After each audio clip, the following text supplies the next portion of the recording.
ஹரே கிருஷ்ணா. எல்லாரையும் வெல்டு வகுப்புக்கு வரவேற்கிறேன். இன்னைக்கு வந்து எதாவது 13வது சாப்டர் பார்த்துட்டு இருக்கோம். கொஞ்சம் இதா இருந்தது இல்லையா, நேத்தி கொஞ்சம் டீட்டெயிலா பார்த்தோம். இன்னைக்கு இன்னும் கொஞ்சம் நல்லா பார்க்கலாம். இந்த ஹோல் சாப்டர் வில் பி அந்த மாதிரி கொஞ்சம் ட்ரையா இருக்கும். பிலாசபிக்கல் ஸ்டடி அந்த மாதிரி சாங்கிய யோகா மாதிரி இருக்கும். அதை பார்க்கலாம், கொஞ்சம் டீட்டெயிலா பார்க்கலாம். இப்போ வந்து பிரணதி வந்து ராஜேஸ்வரி மாதாஜி ஆரம்பிப்போம். प्रणति। ओम नमो भगवते वासुदेवाय। ओम नमो भगवते वासुदेवाय। ओम नमो भगवते वासुदेवाय। उमञ्जानतिमरान्धस्य जनार्दन शलाकया सशोरुन्मीलितं येन तस्मै श्रीगुरवे नमः। चैतन्यमनोभीष्टं स्थापितं येन भूतले स्वयं रूप कदा मह्यं ददाति स्वपदान्तिकं। वन्देऽहं श्रीगुरुवश्रीयुतपदकमलं श्री कुरुन् वैष्णवांस श्री रूपं साग्रजातं सगगण रघुनाथान्वितं दं सजीवं सात्वैतं तावदूतं परिजन सगितं कृष्ण चैतन्य देवं श्री राधा कृष्णा पादान् सगगण ललिता श्री विशाखान् विदांस। हे कृष्णा करुणा सिंधु दीन बंधु जगद्वदे गोपेश गोपिका कांदा राधा कांदा नमोस्तुते नंद कांचन गौरांगी राधे वृंदावनेश्वरी वृषभानुसुते देवी प्रणमामि हरिप्रिये वाञ्छकल्पतरुभ्यश्च कृपा सिन्धुभ्य एव च पतितानां पावनेभ्यो वैष्णवेभ्यो नमो नमः। नमो विष्णुपद नमो ब्रह्मण्याय देवाय गो ब्रह्मण्याय सिदाय स जगत्किदाय कृष्णाय गोविंदाय नमो नमः। ओम महावदान्याय कृष्ण प्रेम प्रदाय दे कृष्णाय कृष्ण चैतन्य नाम गौरव विषय नमः। गुरवे गौरचंद्राय राधिकाय तदालये कृष्णाय कृष्ण भक्ताय तद्भक्ताय नमो नमः। नमः ओम नमः ओम विष्णुपदाय कृष्ण प्रसाय पूतले श्रीमती भक्ति वेदांत स्वामिनी विनायिने नमस्ते सरस्वती देवी गौरवाणी प्रचारिणे निर्विशेष शून्यवादी पाश्चात्य देशतारिणे जय श्री कृष्ण चैतन्य प्रभु नित्यानंद श्री अद्वैत गदाधर श्रीवासादि गौर भक्त वृंद। हरे कृष्णा कृष्णा कृष्णा हरे हरे हरे रामा राम राम हरे हरे हरे कृष्णा कृष्णा कृष्णा हरे हरे हरे रामा हरे राम हरे हरे हरे कृष्णा कृष्णा हरे हरे हरे रामा राम राम हरे हरे हरे कृष्णा। ஹரே கிருஷ்ணா.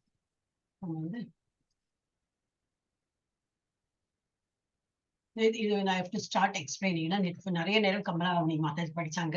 இது வந்து நான் have to take the meaning. 5 வாட்டி படிச்சு விட்டு தென் ஐ வில் ஸ்டார்ட். அமானித்வம் அதம் வித்வம் அஹிம்சா க்ஷாந்திரார்ஜவம் ஆச்சாரியோபாசனம் சௌச்சம் ஸ்தைர்யம் ஆத்ம விநிகிரஹः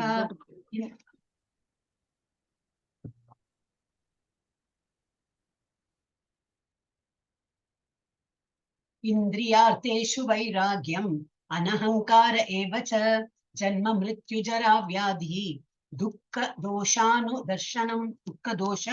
अनुदर्शनम् असक्तिर् अनभिष्वङ्गः पुत्रदार गृहादिषु என் பிரிச்சு படிக்கிறேன்னு புரியும் நமக்கு. புத்திர தாரண வைஃப், கிரகனா கிரகம் வீடு, அந்த மாதிரி.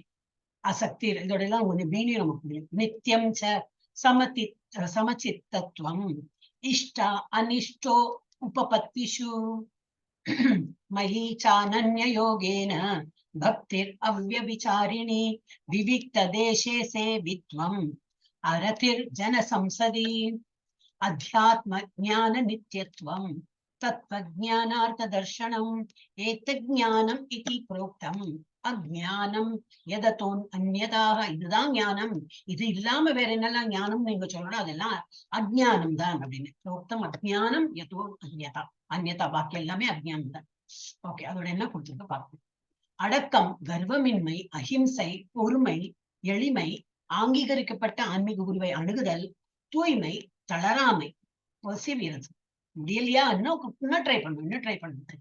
தளராமை, சுய கட்டுப்பாடு. இப்ப மாதாஜி சொன்னாலே ஏந்திருக்க பண்ணுவேன், கண்டிப்பா பண்ணுவேன், தட் இஸ் த ஒர்க். முடியலை, ஏந்திருக்க முடியலைன்னு விட்டுட்டோம்னா போயிடுது. பட் முடியும்னு நம்ம நினைச்சோம்னா ஒரு நாளைக்கு முடியும். சுய கட்டுப்பாடு, அதான். புலனுணர்ச்சி பொருள்களை துரத்தல், பொய் அகங்காரம் இல்லாதிருத்தல், அப்புறம் பிறப்பு, இறப்பு, முதுமை, நோய் அவற்றின் துன்பத்தினை கவனித்தல். ஒரு குழந்தை பிறந்திருக்கு, இல்ல ஒரு இது பிறந்திருக்குனாக்கா டெஃபினெட்லா அந்த இறப்பும் இருக்கும், மூப்பும் இருக்கும், நோயும் இருக்கும் சொல்லிட்டு புரிஞ்சுக்கிறது. அது அப்ப வேதனை வராது. ஒரு குழந்தை பிறந்ததுனால இதுக்கு ஒரு இறப்பு இருக்கும், இதுக்கு ஒரு வயசாகும், ஒரு 50-60 வயசுக்கு அப்புறம் இது கொஞ்சம் ஓல்டேஜ் ஆகும், இதுக்கு நோய் நொடி எல்லாம் வரும்னு சொல்லிட்டு புரிஞ்சுக்கணும். அப்புறம் துன்பத்தினை கவனித்தல், குழந்தைகள், மனைவி, வீடு மற்றும் இதர பந்தங்களிலிருந்து விடுபட்டு இருத்தல், விருப்பு வெறுப்புகளில் சமநிலை, என் மீதான, பகவான் மீதான நித்தியமான களங்கமற்ற பக்தி, தனியான இடங்களில் வாழ விரும்புதல். இது அப்படின்னா சங்கம் நார்மலி என்னன்னா இல்ல பொது மனுஷால எல்லாருமே நம்ம டேஸ்ட்ல இருக்க மாட்டா. சோ எவ்வளவு முடியுமோ ஒரு பக்தி பண்ணும்போது எப்பவுமே சொல்லுவா, பக்தி பண்ணும்போது கோயிலுக்கு எல்லாம் போனோம்னா கூட்டத்தோட போக வேண்டாம்பா. ஏன்னா அதை கலைஞ்சிடும், நம்ம வந்து டிஸ்ட்ராக்ட் ஆயிடுவோம். கோயிலுக்கு போறோம் ஒரு பர்பஸோட ஒரு தியானத்தோட போறோம், அவங்க போயிட்டு வர்றது தனியா போச்சுன்னா நல்லது. அதே போல பக்தி பண்ணும்போது தனியே பண்றது பெஸ்ட். இல்ல வீட்டுல அப்கோர்ஸ் பஜன் எல்லாம் பண்ணும்போது கூடதான் இருப்போம் நம்ம. அந்த மாதிரி இது கூட்டமா பண்றது நல்லது. பட் தனியா என்னத்துக்கு என்ன அர்த்தம்னாக்கா ஒருத்தரோட பல விதமான ஒரு இது இருக்கும், வே ஆஃப் திங்கிங். அதெல்லாம் அப்புறம் நம்ம வந்து கலப்படம் ஆயிடும். நம்ம இதுல நம்ம கிளாஸ்ல தானே பார்த்தோம் இல்லையா, மல்லிகை பூ போல இருக்கணும். We should not be like 18 days course சொன்னேன். மல்லிகை பூனாங்க நம்ம அந்த லெவலுக்கு போனோம்னா கவலையே கிடையாது. நம்ம எங்க போனாலும் நம்மளோட இதை வந்து இன்ஃபுளுன்ஸ் பண்ணிடுவோம் எல்லாரையும். நம்ம என்ன ஸ்டேஜ்ல போனாக்கா நம்ம அழுகி போயிடுவோம். யாரும் அந்த ஆப்பிள் மாதிரி அழுகின ஆப்பிள் பக்கத்துல இருந்தா நம்மளும் அழுகி போயிடுவோம். அந்த லெவல்ல தான் இன்னும் இருக்கும். we get influenced fast. அப்ப ஜெனரல் என்னன்னாக்கா மனிதர்கள்ல இருந்து கொஞ்சம், மனிதர்கள்னா இன் ஜெனரல் பீப்புள்ல இருந்து தூரக்க இருக்க, தனித்து வாழ விரும்பணும். அப்புறம் பொதுமக்களிடமிருந்து விலகி இருத்தல், மெயினா அதுவும் அதான். தனிமையான இடங்களில் வாழ விரும்புதல், பொதுமக்களிடமிருந்து விலகி இருத்தல். அப்புறம் ஆத்ம ஞானத்தின் முக்கியத்துவத்தை ஏற்றல். இப்ப நம்ம படிக்கிறது ஆத்ம ஞானம். ஆத்மானா என்ன, பரமாத்மானா என்ன தொடர்பு, இதெல்லாம் தான் படிச்சு பரம சத்தியத்தை அறிவதற்கான தத்துவ ஆய்வு. இவை அனைத்தும் தத்துவம். இந்த தத்துவ ஆய்வு இப்ப அதான் பண்ணிட்டு இருக்காங்க.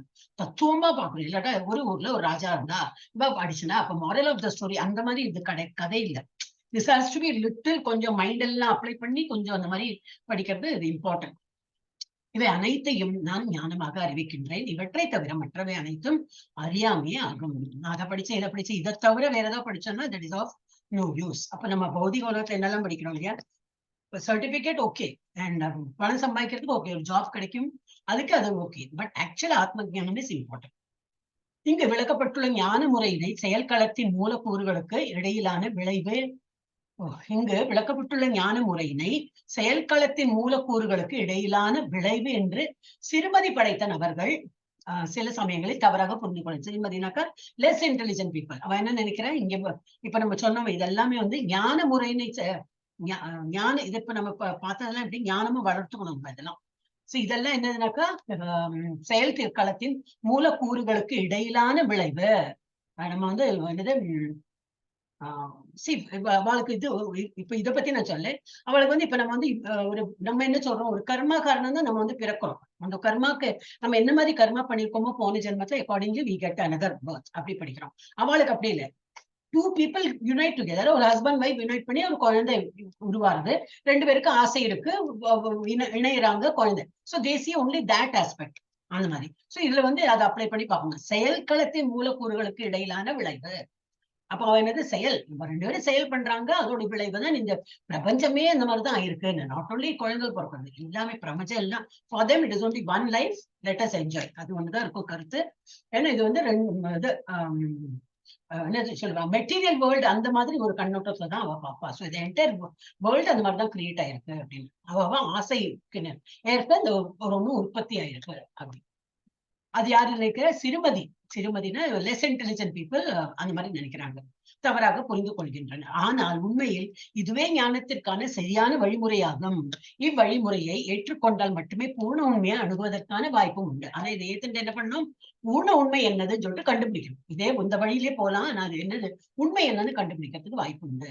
மேலே குறிப்பிட்டபடி வழிமுறை 24 பார்த்தோம் நேற்று வந்து எல்லாம் எழுதினோம். அப்ப இப்ப வந்து அவ்வளவு டீட்டெயில போனா ஜஸ்ட் பிரஷ் பண்ணிட்டு போயிட்டே இருக்கலாம். இவ்வழிமுறை 24 மூலக்கூறுகளும் என்னது லேயர்ஸ் இருக்கும். மூலக்கூறுகளுக்கு இடையிலான விளைவு அல்ல. இவ்வழிமுறை 24 மூலக்கூறுகளுக்கு இடையிலான விளைவு அல்ல. உண்மையில் அந்த மூலக்கூறுகளின் பந்தத்திலிருந்து விடுபடுவதற்கு இதுவே வழியாகும். அவங்க சொல்றாங்க இது காரணம்தான் விளைவு இதெல்லாம் வந்திருக்கு. அந்த நம்ம இப்ப இந்த 24 எலிமெண்ட்ஸ் சொல்லுமே அதனாலதான் இது வந்திருக்குன்னு சொல்றாங்க. அதுல இருந்து இது வரல. ஆனா இதுதான் இந்த மூலக்கூறுகள் பந்தத்திலிருந்து விடுபடுவதற்கு, இதுல இருந்து நம்ம விடுபட்டு அப்ப we have to accept அது இருக்குன்னு அர்த்தம். பட் அதுல இருந்து விடுபட்டுதான் நம்ம வந்து என்ன வழின்னு சொல்லிட்டு பார்க்கலாம். இதுவே வழியாகும். இவ்வுடல் 24 மூலக்கூறுகளால் உண்டாக்கப்பட்டு பூண்டு போன்றது. கேஜ் தானே, நம்ம ஒரு கேஜ் கூட தானே இருக்கும். சோ 24 இது இருக்கு, என்னது இன்கிரீடியன்ஸ் வச்சுக்கலாமே. It is made up of some elements. அப்புறம் இத்தகைய உடலினால் கட்டுண்ட ஆத்மா பிணைக்கப்பட்டுள்ளது. இந்த 24 கூறுகள் இருக்கு, அதுக்குள்ள இந்த இது ஆத்மா எப்படி கட்டுண்டு இருக்கு, வெளியில போக முடியாம பிணைக்கப்பட்டிருக்கு. அப்புறம் இங்கு விவரிக்கப்பட்டுள்ள ஞான வழிமுறை அதிலிருந்து விடுபடுவதற்கு உண்டானது ஆகும். ஞான வழிமுறையாக இங்கு விளக்கப்பட்டவை அனைத்திலும் மிக முக்கியமான கருத்து 11ஆம் பதத்தில் முதல் வரியில் விளக்கப்பட்டுள்ளது. மை சானன்ய யோகேன பக்தி அபிச்சாரணி. ஞானத்தின் வழிமுறை பகவானிடம் கலப்பற்ற பக்தி தொண்டு செய்வதில் முற்றி பெறுகின்றன. சில பேர்லாம் ஞானம் சொல்லிட்டு இந்த பிலாசபிக்கல் ஸ்டடி பண்ணி அப்படியே போயிட்டே இருப்பாங்க, பக்திங்கிற இதே வராது. ஆனா நம்மளோட எப்படி நம்ம என்ன நினைக்கிறோம், பக்தி பண்ண நம்ம எப்படி இந்த ஞானத்தை புரிஞ்சுண்டு, ஞானம் இருக்கு, எஸ் வி அக்செப்ட் தட், அது புரிஞ்சுன்னு என்ன பண்ணும், பக்தியில இன்வால்வ் பண்ணி இந்த பக்தியில கொண்டு வரணும். இதெல்லாம் படிச்சு ஞானத்தை தெரிஞ்சுண்டு பக்தி இன்னும் மேல கொண்டு போட்டுதான் பார்க்கணுமே தவிர டீவியேட் ஆகக்கூடாது. பக்தியை தள்ளி வச்சுட்டு இன்னும் ஞானத்தை வளர்த்துறேன்னு சொல்லிட்டு அந்த மாதிரி இப்ப நேற்றுக்காக எழுதினோம். என்னத்துக்கு எழுதணும், ஞானத்துக்கு வேண்டிதான் எழுதினோம். அதுல பக்தி கிடையாது, எல்லாம் டாபிக் எல்லாம் இது எல்லாம் எழுதினோம். ஆனா அதுல கொஞ்சம் பக்தி கொண்டு வந்து we have to start understanding. ஞான வழிமுறையாக இங்கு விளக்கப்பட்டவை அனைத்திலும் மிக முக்கியமான கருத்து 11ஆம் பதத்தில் முதல் வரியில் விளக்கப்பட்டுள்ளது. மை சானன்ய படிச்சோம் இல்லையா, ஞானத்தின் வழிமுறை பகவானிடம் கலப்பற்ற பக்தி தொண்டு செய்வதில் முற்று பெறுகிறது. எனவே பகவானுடைய தெய்வீக தொண்டை அடையாவிடில் அல்லது அடைய முடியாவிடில் இதர 19 விஷயங்களுக்கு எவ்வித மதிப்பும் இல்லை. அப்போ என்னது, இதுதான் தெய்வீக தொண்டுதான் பேசிக் அண்டர்லைன் ஃபேக்டர். அதுல இதெல்லாம் இருக்குன்னு புரிஞ்சுண்டு பக்தி தொண்டு புரியணும், இன்னும் நிறைய இன்க்ரீஸ் பண்ணும். அப்புறம் இதர 19 விஷயங்களுக்கு எவ்வித மதிப்பும் இல்லை. ஆனால் பூர்ண கிருஷ்ண உணர்வுடன் ஒருவன் பக்தி தொண்டை ஏற்றால் இதர 19 விஷயங்களும் தாமாகவே அவனுக்குள் வளர்ச்சி பெறும். ஆட்டோமேட்டிக்கா அந்த ஞானம் அவனுக்கு வந்துவிடும். ஆனா இப்படி ஃபர்ஸ்ட் பக்தி தொண்டுல அவன் வந்து இதா இருக்கும். அப்புறம் யஸ்யாஸ்தி பக்தி பகவத் யக்கிஞ்சனா சர்வை குணை சத்ர சமாசத்தே சுராகா என்று ஸ்ரீமத் பாகவதத்தில் 5.18.12 கூறப்பட்டுள்ளது. அப்படின்னா என்னது பார்க்கலாம். பக்தி தொண்டின் தளத்தை அடைந்தவனிடம் ஞானத்திற்கான அனைத்து நற்குணங்களும் வளரும். இப்ப நம்ம எல்லாம் பக்தி மார்க்கத்தில் இருக்கும். இப்ப இது புரியறதுக்கு இன்னும் கொஞ்சம் கஷ்டமா இருக்குன்னா இன்னும் பக்தி வரலன்னு ஒரு மாதிரி பக்தி வந்துட்டுன்னா இது ஆட்டோமேட்டிக்கா நமக்கு இதெல்லாம் புரிஞ்சு போயிடும். ஏன்னா ஆன் தட் பேசிஸ் தான் நம்ம ஞானத்தையே என்ன ஞானம் பக்திகளை இம்ப்ரூவ் பண்றதுக்குள்ள ஞானத்தை தான் வளர்த்திக்கிறோம். சோ இது வந்து ஆட்டோமேட்டிக்கா என்னது, நம்ம பக்தி தொண்டு நன்னா பண்ணும்போது இது எல்லாமே கூட நற்குணங்களும் சேர்ந்து வளரும். 8ஆவது பதத்தில் குறிப்பிட்டுள்ள நடுவுல யாருக்காவது உங்களுக்கு டவுட் இருந்தா கேட்கலாம்னா, ஆல்ரெடி நேற்று படிச்சாச்சு, ஒரு மாதிரி எல்லாருக்குமே புரிஞ்சது. எல்லாருமே நம்ம மாதாஜி நல்லா படிக்கும் போது எல்லாரும் இப்படி என்கிராஸ்டா தான் போயிட்டு இருந்தோம். இருந்தாலும் ஏதாவது சந்தேகம் இருந்தா கேட்கலாம். 8ஆவது பதத்தில் குறிப்பிட்டுள்ள ஆன்மீக குருவை ஏற்றல். ஃபர்ஸ்ட் ஆன்மீக குரு. அதனாலதான் இன்னைக்கு எல்லாரும் இப்போ ஆல்மோஸ்ட் 10 பேர் நம்ம கிளாஸ்ல ஏற்றுட்டோம் இல்லையா ஆன்மீக குருவை. இன்னைக்கு வேறொரு மாதாஜிக்கு அனுப்பினேன். அதனால இப்பதான் ஒரு 10 மினிட்ஸ் முன்னாடி எப்ப மாதாஜின்னா இன்னும் ஒரு பிரபுஜியோட வார்த்தை பாக்கி இருக்க சொன்னோன்னே நோ ப்ராப்ளம் மாதாஜி, அந்த ஏதோ ஒண்ணு விட்டு போயிருக்காங்க அவங்க. அவர் நேற்றுக்கு சொன்னோன்னே நாளைக்கு பண்றேன் அப்படின்னாரு. அவர் ரொம்ப பிஸியா இருக்காருன்னு நினைக்கிறேன். சரி என்ன அப்ப இது வரைக்கும் போஸ்ட் பண்ணணும். சரி அவர் நினைவு இருக்கும் இல்லையா, அவரே பண்ணட்டும் அப்படின்னு. எங்க நினைவு.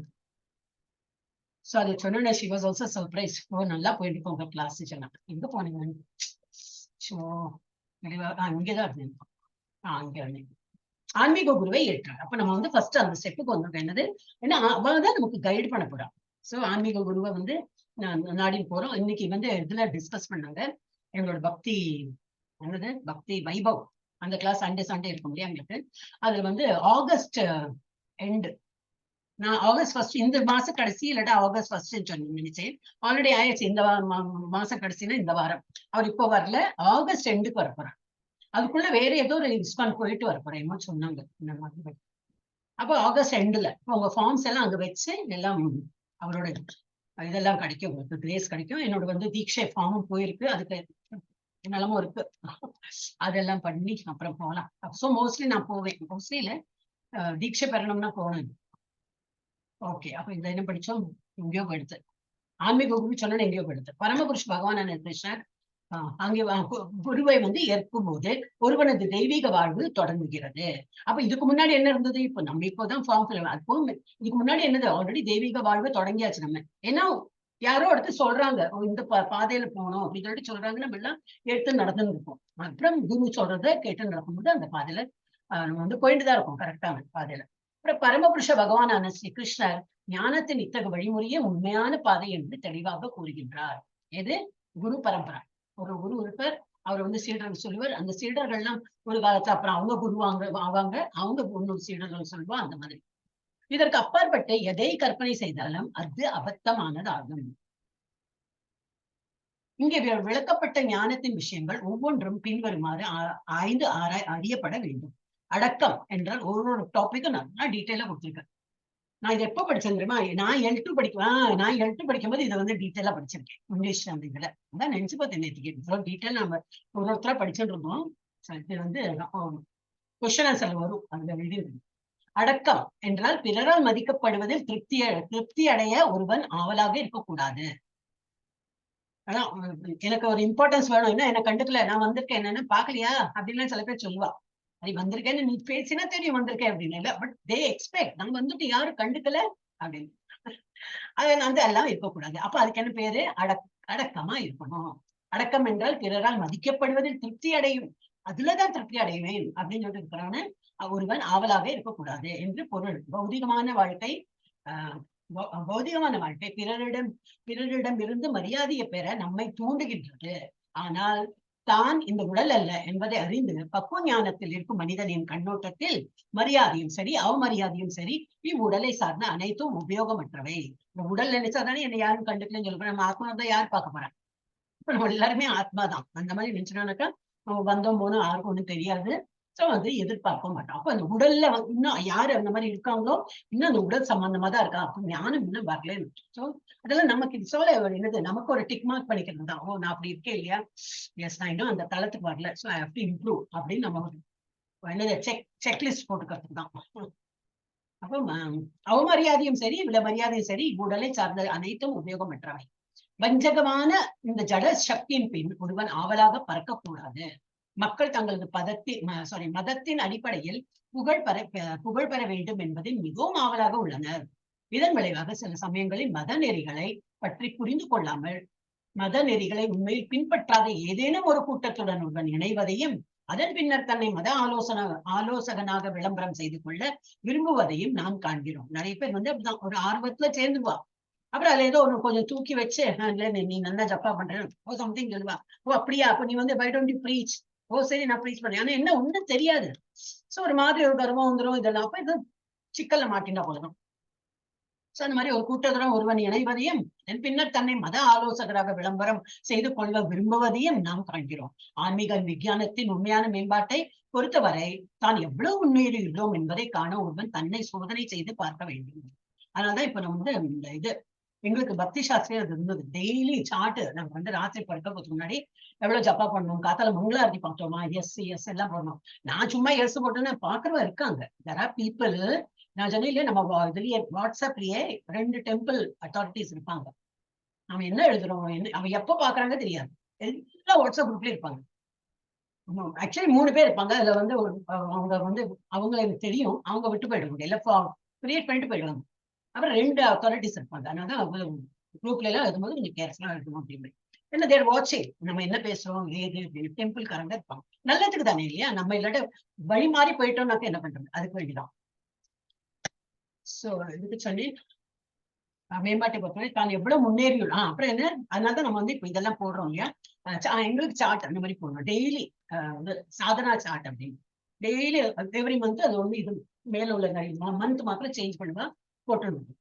அப்படி பிராக்டிஸ் எடுத்து பக்தி சாஸ்திரி எக்ஸாம் எடுத்து அப்புறம் திரும்பி திரும்பி எங்க காணுமே அந்த ஃபார்ம் இல்லையே, ஃபார்ம் இல்லைன்னா அது பழக்கம் எடுத்து ராத்திரி ஆச்சுன்னா அது எழுதணும் இருக்கு. மங்களாரத்தி பார்த்தீங்கன்னா எஸ் எஸ் எஸ் எல்லாரும் ஒரு எஸ் இருக்கும். துளசி வழிபாடு பண்ணியா எஸ், நிவேதியம் பண்ணியா எஸ், எவ்வளவு ஜப்பா பண்ணு அதெல்லாம் ஃபில் பண்ணி எல்லாம் பண்ணிட்டு அது பிராக்டிஸ் ஆனோன்னு ஒரு இதா எடுத்து அப்புறம் சொன்னா இல்ல பக்தி சாஸ்திரிக்கு தான் அது வேண்டியது. இப்ப நீங்க எல்லாம் எக்ஸாம் எழுதியாச்சுன்னா ஒரு பிரேக் கொஞ்ச நாளைக்கு எப்படியோ ஒரு இது வந்து செல்ஃப் செக்குக்கு தான் நம்ம பண்ணினோமா இல்லையான்னு சொல்லிட்டு அது குழந்தைகளுக்கு. மாதாஜி நம்ம இப்ப எதனா கிளாஸ் அட்டென்ட் பண்ணலனாலும் ஜெபம் பண்ணலனாலும் மங்களாரத்தி பார்க்கலனாலும் நமக்கு அது ஒரு ஏதோ மிஸ் பண்ணிட்ட மாதிரி ஒரு ஃபீலிங் இருக்கும் மாதாஜி.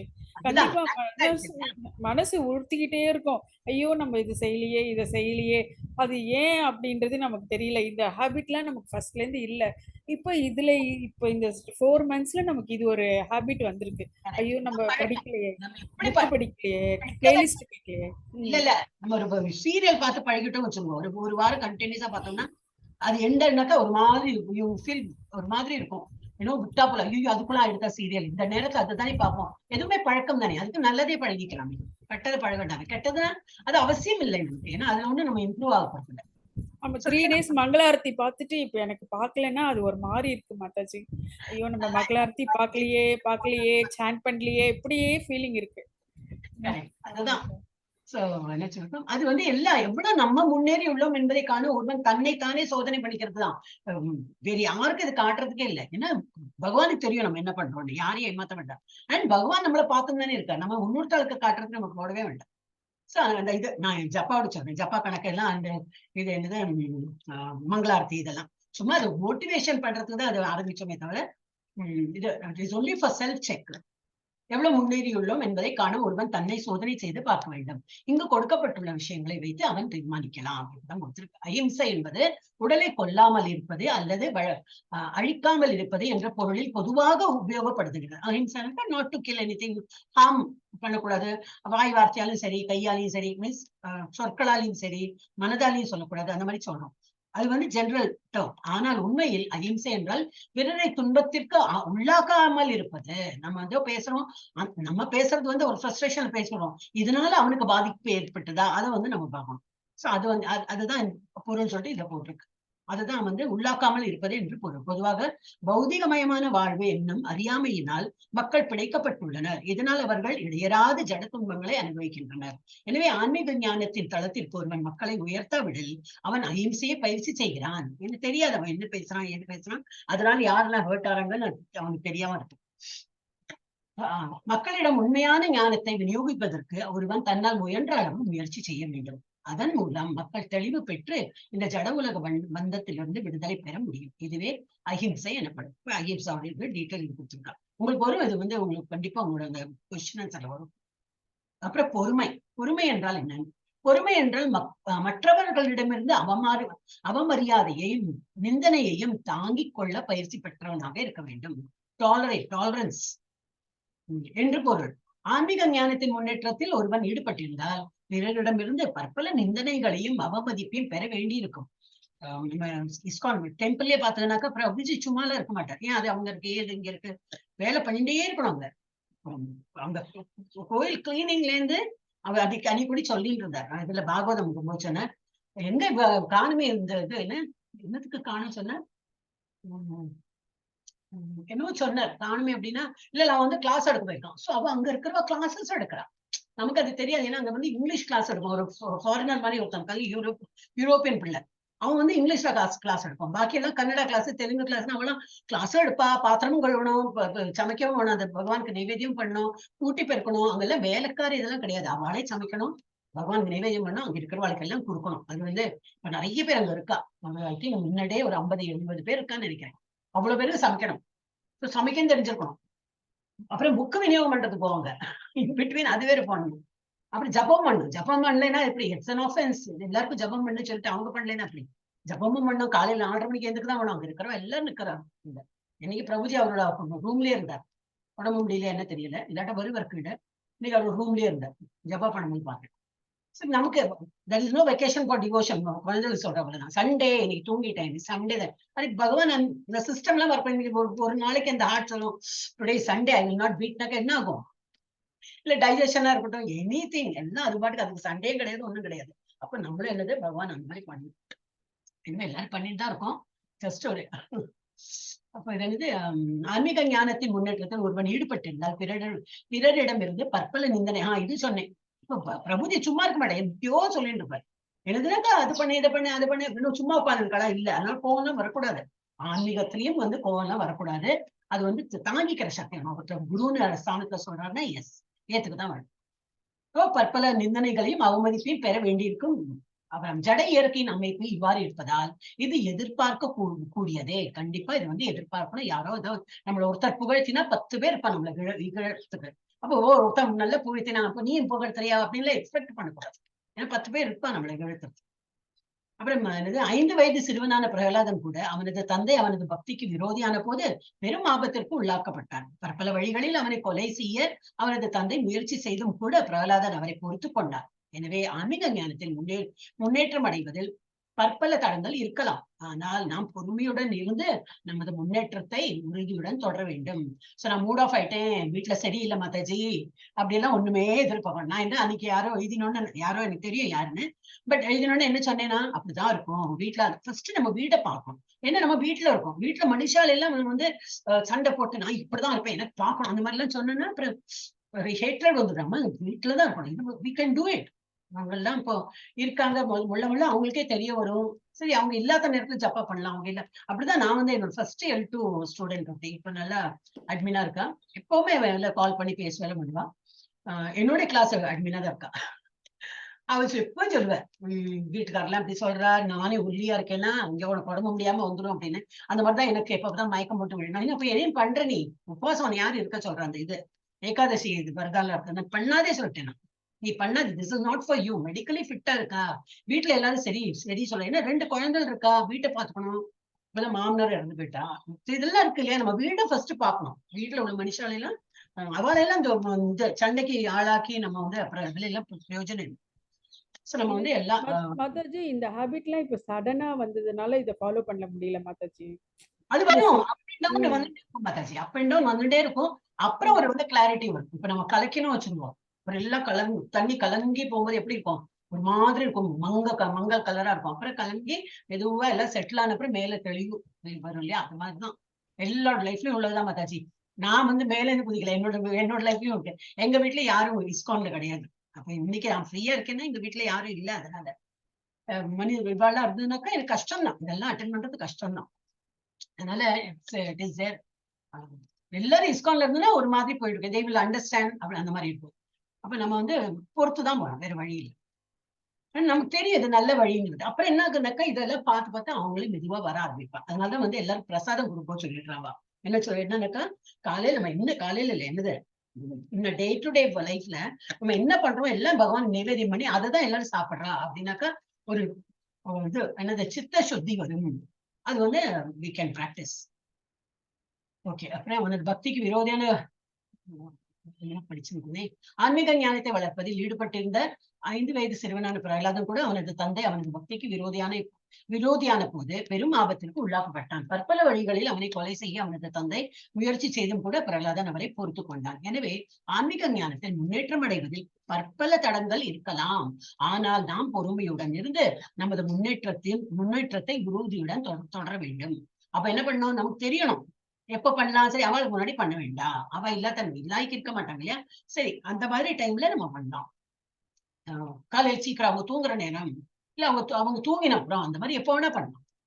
ஓகே. அடுத்தது எளிமை என்றால் என்ன? கபடத்தனம் இன்றி தனது எதிர்க்கு கூட உண்மையை வெளிப்படுத்தும் அளவிற்கு நேர்மையானவனாக இருக்க வேண்டும் என்று பொருள். அதுதான் எளிமை.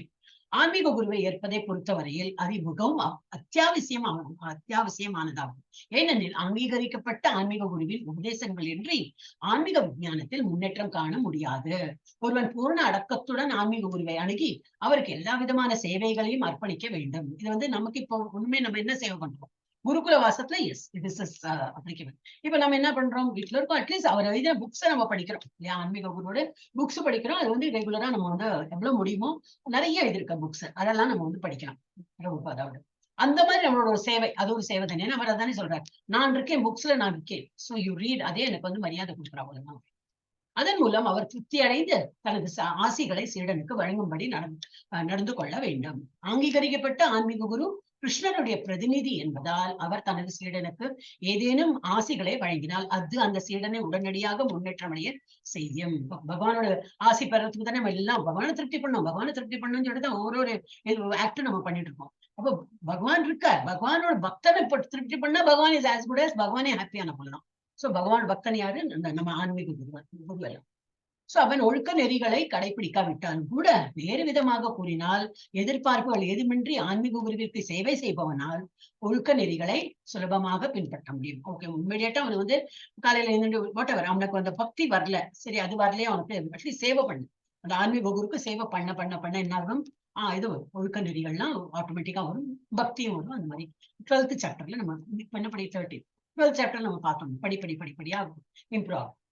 தூய்மையுடன் இருத்தல் ஆன்மீக வாழ்வில் முன்னேறுவதற்கு மிகவும் அவசியமானதாகும். தூய்மையில் இரு வகை உண்டு, புற தூய்மை அப்புறம் அக தூய்மை. புற தூய்மை என்பது நீராடுவதை குறிக்கும். டெய்லி 2 times அவங்க குளிப்பாங்க. ஆனால் அக தூய்மைக்கு எப்பொழுதும் கிருஷ்ணரையே நினைக்க வேண்டும். ஹரே கிருஷ்ணா ஹரே கிருஷ்ணா கிருஷ்ண கிருஷ்ணா ஹரே ஹரே ஹரே ராம ராம ராம ஹரே ஹரே என்று உச்சரிக்க வேண்டும். ஒண்ணும் இல்லையா, ஜப்பம்னாக்கா மாலை வச்சு ஜபம் பண்ணலாம். சரி, அது இல்ல, அதான் என்னோட 16 ரவுண்ட் ஆயிடுது. இப்ப என்ன ஹோல் டைம் ஃப்ரீ. ஏன்னா இப்ப 4:45 எல்லாம் பண்ணி முடிச்சு விடுறாங்க மோஸ்ட் ஆஃப் த பீப்புள். 4:45 5:30 6 மணிக்குள்ள ஆயிடுது. அப்போ ஹோல் டே டு சாண்ட் அப்படின்னு கிடையவே கிடையாது. அதனால நான் வந்து ஃபர்ஸ்ட் 16 ரவுண்ட் போட்டுடுங்க. அப்ப நம்ம அட்லீஸ்ட் அந்த மினிமம் அந்த டேயோட அப்புறம் நம்ம எல்லாம் ஹோல் டே என்ன வேணும் பண்ணலாம். இருந்தாலும் டைம் கிடைக்கும் போதெல்லாம் நம்ம வந்து ஹரே கிருஷ்ணா இந்த இது சிலப்போ ஓப்பன் ஆகலைன்னா அப்படியே வந்து ஹரே கிருஷ்ணா வாயில வந்துடும் அது ஆட்டோமேட்டிக்கா. அது இப்போ சரி தெரியாது. காத்தால அந்த மார்னிங் 6 மணிக்கு குழந்தை கிளாஸ் இருக்கும்போது ரொம்ப ஸ்டக்கப் ஆகும். இது இல்ல பிபிடி. சோ அப்படி பார்த்துட்டு இருப்பேன். சும்மா உட்காந்து ஏதாவது பேசுறது, ஹரே கிருஷ்ணா கிருஷ்ண கிருஷ்ணா ஹரே ஹரே ஹரே ராம். ஆமா மாதாஜி, நம்ம கவுண்ட் பண்ணலனாலும் அது பாட்டுன்னு சொல்லிட்டே இருக்கும். எந்த நேரமும் சொல்லிட்டே இருக்கும் ஹரே கிருஷ்ணா ஹரே. அது கவுண்டிங்ல வரலையே தவிர பட் சொல்லிட்டே இருப்போம். எந்த நேரமும் அந்த நாமத்தை சொல்லிட்டே தான். கவுண்டிங் மட்டும் பண்ண முடியல, அது கஷ்டமா இருக்கு. அப்ப அதுக்கு ஒரு டைம் நம்ம பாத்துக்கலாம். நான் இன்னைக்கு சொன்னா உங்களுக்கு சொன்னேன், குழந்தை தூங்கும் இல்லையா, ஒரு 1/2 மணிக்கு தூங்காம இருக்காது. ஒரு 20 minutes. ஏன்னா இங்க பேத்தி என்னோட இருக்கும்போது கரெக்டா 20 minutes அவளை தூங்க போட்டு எழுந்து டைம் பார்ப்பேன். அந்த 20 minutes என்ன பண்றது, அவ எழுந்துடுங்க. அவளோட பாடிக்குள்ள அவன் ரொம்ப சுறுசுறுன்னு இருந்தா. அவ அந்த 20 minutes அப்புறம் அழல மாட்டான், நம்மள வேலை பண்ண விட மாட்டான், அங்க இங்க போவ. சோ அது என்ன சொல்றேன்னாக்கா, அவங்க தூங்குவாங்க இல்லையா, ஒரு 10 நிமிஷம் தூங்கும். அந்த 10 நிமிஷம் ஒரு மாதம் அந்த மாதிரி நம்ம பண்ணதான், நம்ம தான் ஸ்மார்ட்டா இருந்து பண்ணணும். சோ இது இதுவரை சேர்த்து வைத்துள்ள கர்ம வினை என்னும் அழுக்கினை இந்த வழிமுறை மனதில் இருந்து தூய்மை செய்கிறது. சோ நம்ம என்னெல்லாம் அழுக்கு சேர்த்து வச்சுருக்கோம் தெரியாது. மன அழுக்கு இருந்தா தெரியும். கையில கால அழுக்குறதுன்னா காசோ போட்டு தேய்ச்சி குடிச்சா தெரியும் கண்ணுக்கு. மனசுல இந்த இதுல எல்லாம் நிறைய பூர்வீக சொத்தெல்லாம் இருக்கோ இல்லையோ, நிறைய கர்மா பண்ணிருக்கோம். அதனாலதான் இன்னைக்கு நம்ம வந்து இன்னும் பகவான் இடத்துல போகாம இன்னும் ஒரு இங்க பிறந்திருக்கோம்னாக்கா டெஃபினட்டா ஏதோ ஒரு சிக்கல்ல தான் இருக்கும். அதெல்லாம் தூய்மைப்படுத்தணும்னு இந்த ஹரே கிருஷ்ண மாமந்திரம் ஒண்ணுதான் நம்மளை வந்து ஹெல்ப் அவுட் பண்ணும். தளராமை என்றால் ஆன்மீக வாழ்வில் முன்னேற்றம் அடைவதில் மிகவும் உறுதியுள்ளவனாக இருக்க வேண்டும். அதுதான் வந்து தளராமை. I will not give up. நான் வந்து தெரியும் இதுதான் பாதைன்னு தெரியும். அது என்ன கன்விக்ஷன் வந்து நமக்கு தான் வரும். நம்ம யாரோ சொல்லி இப்ப நான் வந்து இப்ப நான் L2 நம்ம கிளாஸ் L2 இல்ல L1 இப்போ 18 நாள் ஆச்சு. எல்லாம் சொல்றதெல்லாம் சொன்னேன். ஆனா அதுலயும் ஒரு 12-13 பேர் எஸ் L2 பண்றேன், திரும்பி L1 பண்றேன், அது பண்றேன், இது பண்றேன் எல்லாம் சொன்னா. அதுக்கப்புறம் 18 days முடிஞ்சாச்சுன்னா ஐ கேனாட் கான்டாக்ட் தேம். அதுக்கப்புறம் அவா புரிஞ்சுக்கணும், எஸ் இதுதான் ஆன மட்டும் எல்லாம் சொல்லியாச்சு. Most of the people agreed. அப்புறம் வந்து அந்த பாதையில போறது யாரு, நம்ம தான் போனோம். திரும்பி திரும்பி இப்படி தள்ள மாட்டான் இல்லையா. அந்த மாதிரி வந்து நம்மளே புரிஞ்சுண்டு தளராமை. நிறைய கஷ்டங்கள் வரும், வராம இருக்காது. இருந்தாலும் நான் நினைச்சாச்சு இந்த பாதை தான் நமக்கு சரின்னு சொல்லிட்டு அந்த பாதையில நம்ம போயிட்டு இருக்கோம். அப்படின்னு தளராமை என்றால் என்ன, ஆன்மீக வாழ்வில் முன்னேற்றம் அடைவதில் மிகவும் உறுதியுள்ளவனாக இருக்க வேண்டும் என்று பொருள். இத்தகு மன உறுதி இல்லாவிடில் போதிய அளவு முன்னேற்றம் அடைய முடியாது. ஆனா இப்ப நான் பாக்குறேன் நிறைய பேர் வந்து மங்களார்த்தி கொஞ்சம் இது பண்றேன். அப்புறம் இது 16 ரவுண்ட் கூட சிலப்போ some days we are able to do, some days அந்த மாதிரி இல்லாம பார்க்கணும். அட்லீஸ்ட் ஒரு ரவுண்டர் பண்ணிடணும். What I'm saying, 16 ரவுண்ட் ஃபுல்லா பண்ண முடியல. ஏன்னா that takes time. More then 1 hour ஒரு 1.25 மணிக்கு எடுக்கும். 1.25 அதுக்கு மேல 1.5 மணிக்கு அந்த மாதிரி பண்ணிருக்கும். அப்ப நம்ம என்ன பண்ணிடணும், அட்லீஸ்ட் ஒரு ரவுண்ட் பண்ணிடணும். அன்னைய டேயோட ஒரு ரவுண்ட் பண்ணிட்டோமா, பகவான் தெரியும் ஏதோ ஒரு கஷ்டத்துல இருக்க நீ, அதனால தான் நீ உன்னால பண்ண முடியல. அந்த ஒரு ரவுண்ட் பண்ணல அப்படின்னா தான் தென் ஒரு கேள்விக்குறி. அப்ப நம்ம பக்தியில இருக்கோமா இல்லையான்னு நம்மளே கேட்டுக்கணும். ஓ நான் நைட்டு பண்ணவே இல்லையே, நான் சாப்பிட்டேனே, டெய்லி சாப்பிடாம இருக்கோமா, இல்லாட்ட பசி வயிறு சொல்லுமே என் பயத்துல ஒண்ணு போடலையே நீ அப்படின்னு சொல்லி பசி எடுக்குமே. ஆனா மனசுக்கு எப்படி அதுக்கு ஒண்ணும் வலி எல்லாம் தெரியாது. அப்போ ஏன்னா இப்பதான் நீ வந்திருக்கோம், நம்ம அதனால தெரிய மாட்டேங்குது. இல்லாட்டா கண்டிப்பா அது ஒரு டிஃபரன்ஸ் தெரியும். ஓ பண்ணலையே இன்னைக்கு, இன்னைக்கு மங்களார்த்தி பார்க்கலையே, உடுத்தல் மாத்தாய் சொன்னா கூட இருந்துட்டே இருக்கும். அதனால ஒரு நாள் நம்ம வந்து இது பாதி எடுத்துனாச்சு. So we should not leave. இன்னும் ஜாஸ்தி இன்க்ரீஸ் பண்ணதான் பாக்கணுமே தவிர நம்ம அதுல கீழே விடக்கூடாது. இப்ப தளராமே அதுதான். அப்ப வந்து முன்னேற்றம் அடைய முடியாது. சுய கட்டுப்பாடு என்றால் ஆன்மீக முன்னேற்ற பாதைக்கு எதிரான எதையும் ஏற்கக்கூடாது என்று பொருள். இதை ஒருவன் பழக்கப்படுத்தி கொண்டு, அதேதான் பழக்கம் தான் எல்லாமே, பழக்கப்படுத்தி கொண்டு ஆன்மீக முன்னேற்ற பாதைக்கு எதிரான அனைத்தையும் புறக்கணிக்க வேண்டும். இப்ப நீ மங்கள ஆரத்தி கூட சிம்பிள் நான் சொல்றேன். ஆக்சுவலி 2:30 மணிக்கு 2:15 மணி இருக்கும். இன்னும் இவ்வளவு சீக்கிரம் முழிப்பு வந்துட்டு, வெளியில இருட்டா தானே இப்போ இருக்கும். பார்த்தா 3 மணி கூட ஆகலையா, அதுக்குள்ள முழிப்பு வந்துட்டு சரி தூங்குன்னு சொல்லிட்டு நானே தூங்குங்கிற எங்க தூக்கம். ஐ திங்க் 2:15 என்னவோ எழுந்துட்டேன், 2:20 என்னும். அப்புறம் கொஞ்ச நேரம் கழிச்சு பாக்குறேன் 2:30. என்னடா பார்த்து டைமே போக மாட்டேங்கிறது. ஆனா டோட்டலி ஐம் அவேக். அப்ப நானே எங்கிட்ட சொன்னேன், அப்ப என்ன தூக்கம் வரல இல்லையா, ஏந்திர என்ன பண்ணிட்டு இருக்க நீ, ஏந்திர எல்லாம் உன்னோட பிரஷிங் எல்லாம் பண்ணிட்டு இன்னும் ஆரம்பிச்சிருவோம், உன்னோட ஜப்பாலாம் ஆரம்பிச்சு சொல்லிட்டு அப்படி ஆரம்பிச்சுட்டேன். ஸோ உடனே சரி நமக்குதான் எவ்வளவு தூக்கம் ஒண்ணு சிலப்போ ஏன்னா ராத்திரி சிலப்போ டயர்ட் ஆயிட்டோம்னா சீக்கிரம் தூக்குவோம். அந்த 3.5 hours 4 hours போனீங்களா யங்கா இருக்கிறதுனால மேபி யூ மே ரிப்பேர் மோர். அவ்வளவுதான் தூக்கம். அதுக்கப்புறம் நம்ம முழிப்பு வந்துடும். சோ அந்த பழக்கம் தான். அப்ப நம்ம என்ன ஆயிடும்னா பாடி கிளாக் கரெக்டா சேஞ்ச் ஆயிடும். 4 மணிக்கு எழுந்து அது பண்ணிட்டே இருக்கும்போது ராத்திரி தூக்கம் வந்துடும். அது அந்த ஒரு பாடி சிஸ்டம் வந்து நம்ம தான் சேஞ்ச் பண்ணிக்கணும். அப்ப அதை ராத்திரி சீக்கிரம் தூக்கினோம்னா கண்டிப்பா நம்ம அலாரம் அடிக்கிறதுக்கு முன்னாடி நம்ம என்னண்டு அலாரத்தை நம்ம தட்டணும், நிறுத்து ஆல்ரெடி என்னந்தாச்சு அப்படின்னு. சோ அது பழக்கம் தான். சோ இதை ஒருவன் பழக்கப்படுத்தி கொண்டு ஆன்மீக முன்னேற்ற பாதைக்கு எதிரான அனைத்தையும் புறக்கணிக்க வேண்டும். இப்போ லேட் நைட் எங்கேயோ போனேன் வந்து இன்னைக்கோ ஒரு நாளைக்கு ஓகே, பட் எவ்ரி டைம் அப்படி அந்த மாதிரி இருந்ததுனால தட் இஸ் பாதகமா உள்ளதுதான். அப்படி இதுவே உண்மையான துறவு. புலன்கள் மிகவும் வலிமையானவை. புலன்கள் மிகவும் வலிமையானவை. இந்த பாதையில வேணா இழுக்கும். அதனாலதான் நம்மளோட 18 days கோர்ஸே கொடுத்துருக்கு இல்லையா. நம்ம இது பார்க்கும்போது வந்து மனசு ஈட்டி மாதிரி ஒண்ணு நிற்கும், இன்னொன்னு வந்து ஃபேரி மாதிரி இப்படி நிற்கும். சோ மனசை வந்து நம்ம அந்த மாதிரி வச்சுக்கணுமா, ஃப்ரெண்டா வச்சுக்கணுமா, இல்ல இதா வச்சுக்கணுமா, இனிமையா வச்சுக்கணும். குழந்தைகளோட ஸ்லைட்ஸ் எல்லாம் ரொம்ப பியூட்டிஃபுல்லா இருக்கும். அது அப்படியே மனசு லயிச்சிடும். அது இல்ல நம்ம மனசு கேட்கறதெல்லாம் இது புலன்கள் கேட்கறதெல்லாம் நம்ம வாங்கி கொடுக்கும். கண்ணு ஒண்ணு சொல்லும், வாங்கி அதை ஓகே வாங்கி வாங்கி கொடுக்குறேன். காது ஒண்ணு கேட்க தோணும், சரி. வாய் சொல்லும் இதை சாப்பிடணும், சரி. எல்லாத்தையும் சரி சொன்னா ஈட்டி மாதிரி அது மாஸ்டர், நம்ம வந்து சர்வெண்ட் ஆயிடும். நம்ம என்னது கண்ட்ரோல், புலனை கண்ட்ரோல் பண்ணிட்டு தான் that becomes our friend. So இதுவே உண்மையான துறவு. புலன்கள் மிகவும் வலிமையானவை, ரொம்ப ஸ்ட்ராங்கான. ஒருக்கா இடம் கொடுத்துட்டோம்னா ரொம்ப அது கேட்கும். அவை எப்பொழுதும் புலன் இன்பத்தை பெறுவதில் ஆர்வமாக உள்ளன. தேவையற்ற அத்தகைய கோரிக்கை அப்படி நம்ம தான் கண்டுபிடிக்கணும். அது தேவையற்றது. கைகள் என்று கொடுத்துருக்கா பகவானை சேவிக்கிறதுக்கு தான், வாய் என்று பகவானோட பாடுறதுக்கு தான், அதை தவிர வேற ஏதோ பாட்டு அதெல்லாம் வேண்டாமே. அப்ப அந்த மாதிரி நம்ம ஒரு சென்சிபிளா டிசிஷன் எடுக்கணும். கண்ணுக்கு என்ன தோன்றது, வேற என்ன இல்லை, பகவானை பார்க்கறதுதான் வந்து மங்களார்த்தி. மெயினா மங்களார்த்தி பார்க்கணும். பார்த்தால யார் மூஞ்சில முழிச்சேன் அப்படின்னு பகவான் மூஞ்சில முழிச்சு விடுறது. அப்ப அந்த தடை எப்படி போறதுன்னு பார்க்கலாம். அப்படியே ஏதாவது கெடுதல் வரும். ஆனா நம்ம பகவான் பிளேம் பண்ண மாட்டோம். ஏன்னா நாம கொண்டு வந்த வரம் சொல்லிட்டு விட்டுடுவோம் நம்ம இல்லையா. சோ வந்து அந்த மாதிரி நம்ம கொஞ்சம் சேஞ்ச் பண்ணிக்கிறோம். அவை எப்போதும் புலனின்பத்தை பெறுவதில் ஆர்வமாக உள்ளன. தேவையற்ற அத்தகைய கோரிக்கைகளுக்கு உணவளிக்க கூடாது. we should not feed that mind or whatever senses எல்லாம் நோ தான் சொல்லி பழக்கணும். அதை உடலை தகுதியுடையதாக வைத்துக் கொள்ளும் அளவிற்கு மட்டுமே புலன்கள் திருப்திப்பட வேண்டும். வயிறு சாப்பிடணும், ஏதோ அளவுக்கு சாப்பிடணும், என்ன டைம் வருதோ அந்த டைம்ல சாப்பிடணும், அவ்வளவுதான். கண்ணு என்ன பார்க்கணுமோ, ஒரு உடம்ப மெயின்டைன் பண்றதுக்கு என்ன வேணுமோ அது மாத்திரம் தான் கண்ணுக்காது. அது அவ்வளவு கொடுத்தா போதும். திருப்திப்பட வேண்டும். உடல் தகுதியுடன் இருந்தால் ஆன்மீக வாழ்க்கையின் முன்னேற்றத்திற்கான கடமைகளை சரிவர நிறைவேற்ற முடியும்.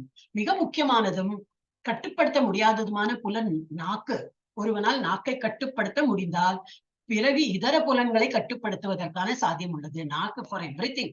பேச்சா இருக்கட்டும், சாப்பிடறதா இருக்கட்டும், அதை மாத்திரம் கண்ட்ரோல். அண்ட் ஈவன் சில வீட்டுல இப்ப நம்ம கிளாஸ்ல எல்லாருமே மோஸ்ட்லி எல்லாருமே 4/4 தான் எழுதிருக்கீங்க.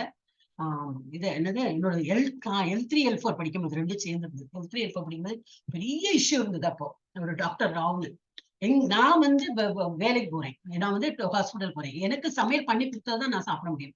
எங்க வீட்டுல முடியாது, they cannot இது பண்ண முடியாது, நான்வெஜ் இல்லாம சாப்பிட முடியாது. அப்புறம் இல்ல நான்வெஜ் சொல்ல சாரி அனியன் கார்லிக் இல்லாம எங்க வீட்டுல தெலுங்கு தான் வரும். என்ன பண்றது, பெரிய ஆர்கியூமெண்ட் என்ன. அப்புறம் ஒரு பெரிய லிஸ்ட் எல்லாம் கொடுத்துட்டு அனியன் கார்லிக் எல்லாமே ஹோட்டலே நடத்துறாங்க ஒருத்தரும், அவருக்கெல்லாம் கொடுத்துட்டு அப்புறம் ஒரு சமாதானம் நடக்கும். ஓ இப்படி இருக்கா அப்படின்னு அவர் தெரிஞ்சுக்கிட்டார். அது எனக்கு எப்போ நினைவு வரும், முடியவே முடியாது, அது எப்படி நாங்க பண்றது அப்படின்னு சொல்லிட்டு ஆர்கியூ பண்ணார்.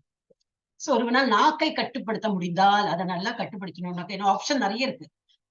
பிறகு இதர புலன்களை கட்டுப்படுத்துவதற்கான சாத்தியம் உள்ளது. சுவைப்பதும் உச்சரிப்பதும் நாக்கின் செயல்கள்.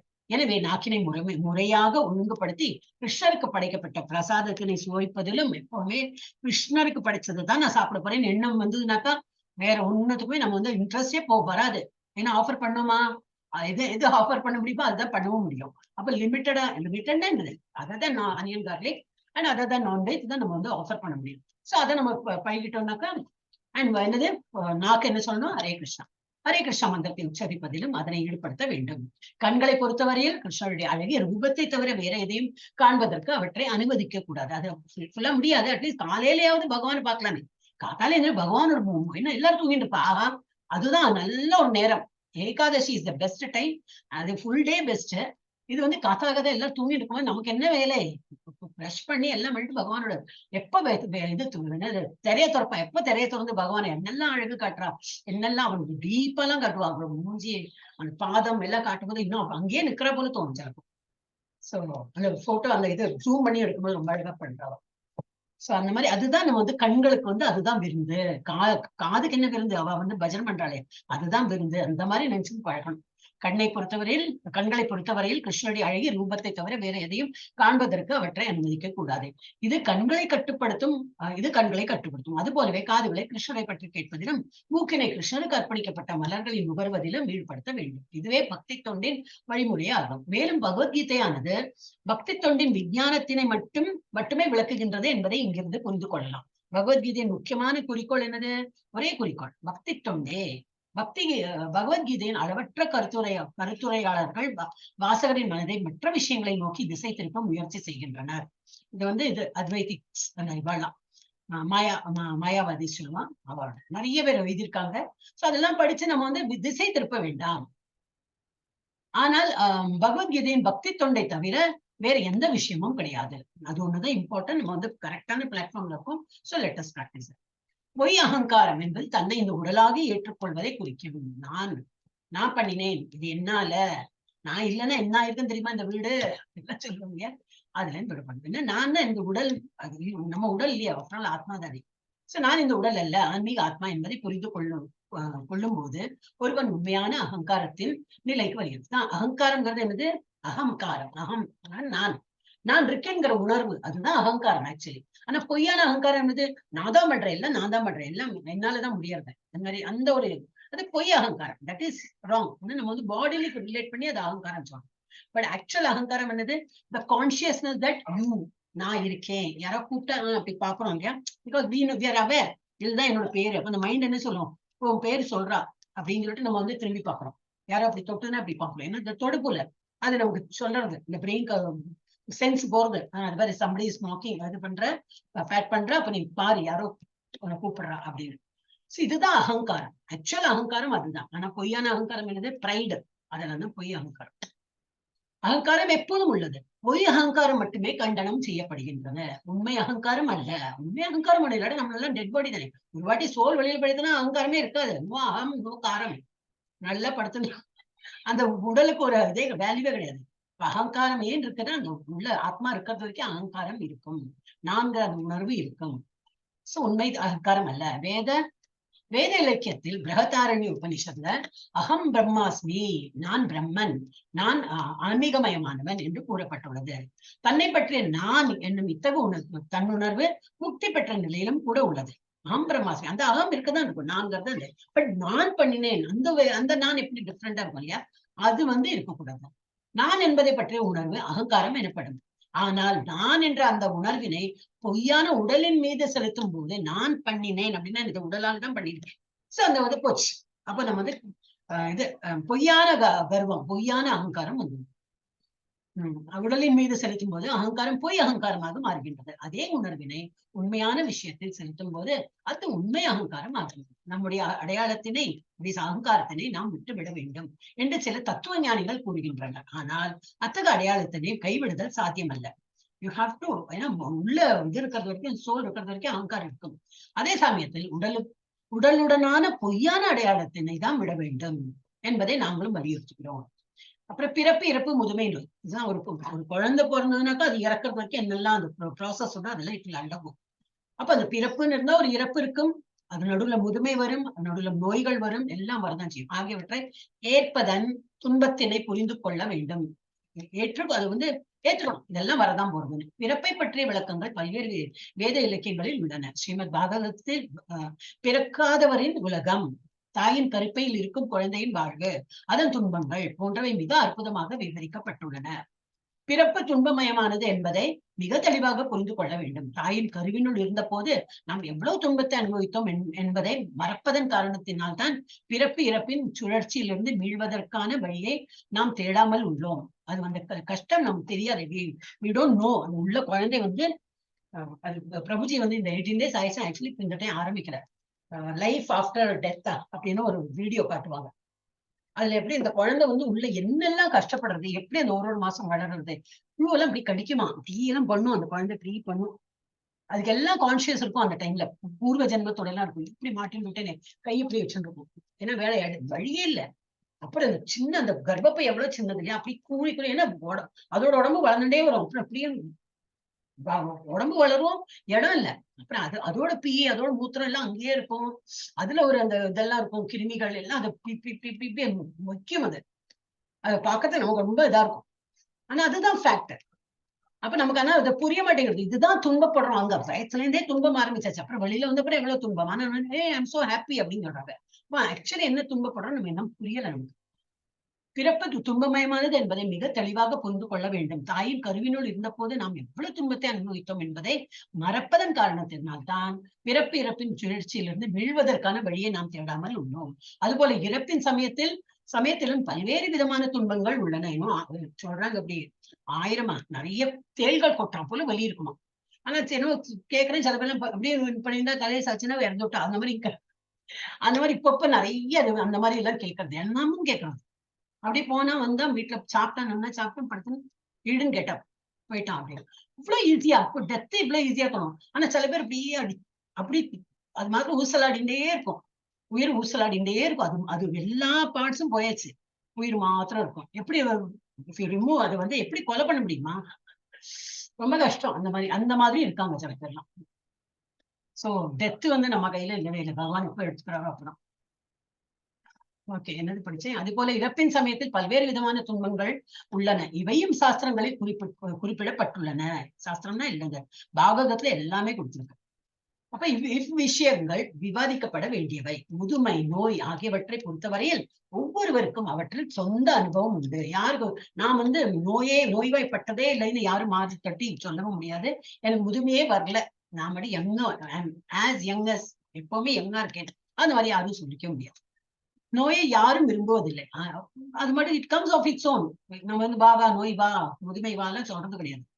முதுமையும் யாரும் விரும்புவதில்லை. ஆனால் இவற்றை தவிர்ப்பது சாத்தியமில்லை. பிறப்பு, இறப்பு, முதுமை, நோய் ஆகியவற்றின் துன்பங்களை கருத்தில் கொண்டு ஜட வாழ்வின் மீது வெறுப்பு கண்ணோட்டம் உடையவர்களாக நாம் மாறாத வரை ஆன்மீக வாழ்வில் முன்னேற்றம் அடைவதற்கான ஊக்கம் நமக்கு கிடைக்காது. சுவாமிகத்துல போனோம்னா என்னது, ஜட உலகத்துல இவ்வளவு கஷ்டம் இருக்கே, இதெல்லாம் இருக்கே அப்படின்ட்டு அதான் இந்த தராசு மாதிரி உங்கள் ஜட உலகத்தோட இவ்வளவு நம்ம வந்து வச்சிருக்கோமா, இந்த தராசு மேல போக வெயிட் வரவே வராது. அப்ப இதுல இருந்து கொஞ்சம் நிறைய விட்டுடணும். நம்ம கிளாஸ் பொறுத்தாது, நம்ம கிளாஸ் எல்லாம் நல்லா ஆன்மீகத்தை நல்லா. அதாவது அன்னைக்கு அந்த சாட் போட்டே ஜஸ்ட் அன்னைக்கு பார்த்தேன். 6 months ஆயிடுத்து, எவ்வளவு நம்ம இம்ப்ரூவ் பண்ணிருக்கோம் அப்படின்னு பார்த்தேன். நானே உங்க கூட சேர்ந்து இம்ப்ரூவ் ஆயிருக்கேன். ஓகே, ஹரே கிருஷ்ணா. குழந்தைகள், மனைவி, வீடு ஆகியவற்றை துறப்பது அப்படின்னா இந்த ஒரேடியா ஓடி போய் காட்டுல உட்காரணும் அப்படின்லாம் சொல்லல. எப்படி இருந்தாலும் ஒரு குழந்தை வீட்டுல இருந்தா ரொம்ப ஆசையா தான் இருக்கும், கொஞ்சம் தோணும், எல்லாம் கரெக்ட் தான். அந்த குழந்தையா இருக்கிறது பத்தி அந்த குழந்தை போட்டான் அனுப்புற என்னது அவளெல்லாம் சொல்லக்கூடாது. எவ்வளவு சொல்லணும். அப்புறம் உனக்கு புத்தி இருக்கு இல்லையா, ஒரு மாதிரி ஒரு வயசா எடுத்து நீ உன்னோட எல்லாம் பாத்துக்கோ அப்படின்னு விட்டுருங்க. எல்லாம் எடுத்து வச்சு நான் பாக்குறேன் நான் பண்றேன், நீ வா நான் பண்றேன், அந்த மாதிரி இழுத்து வச்சு பண்ணவே கூடாது.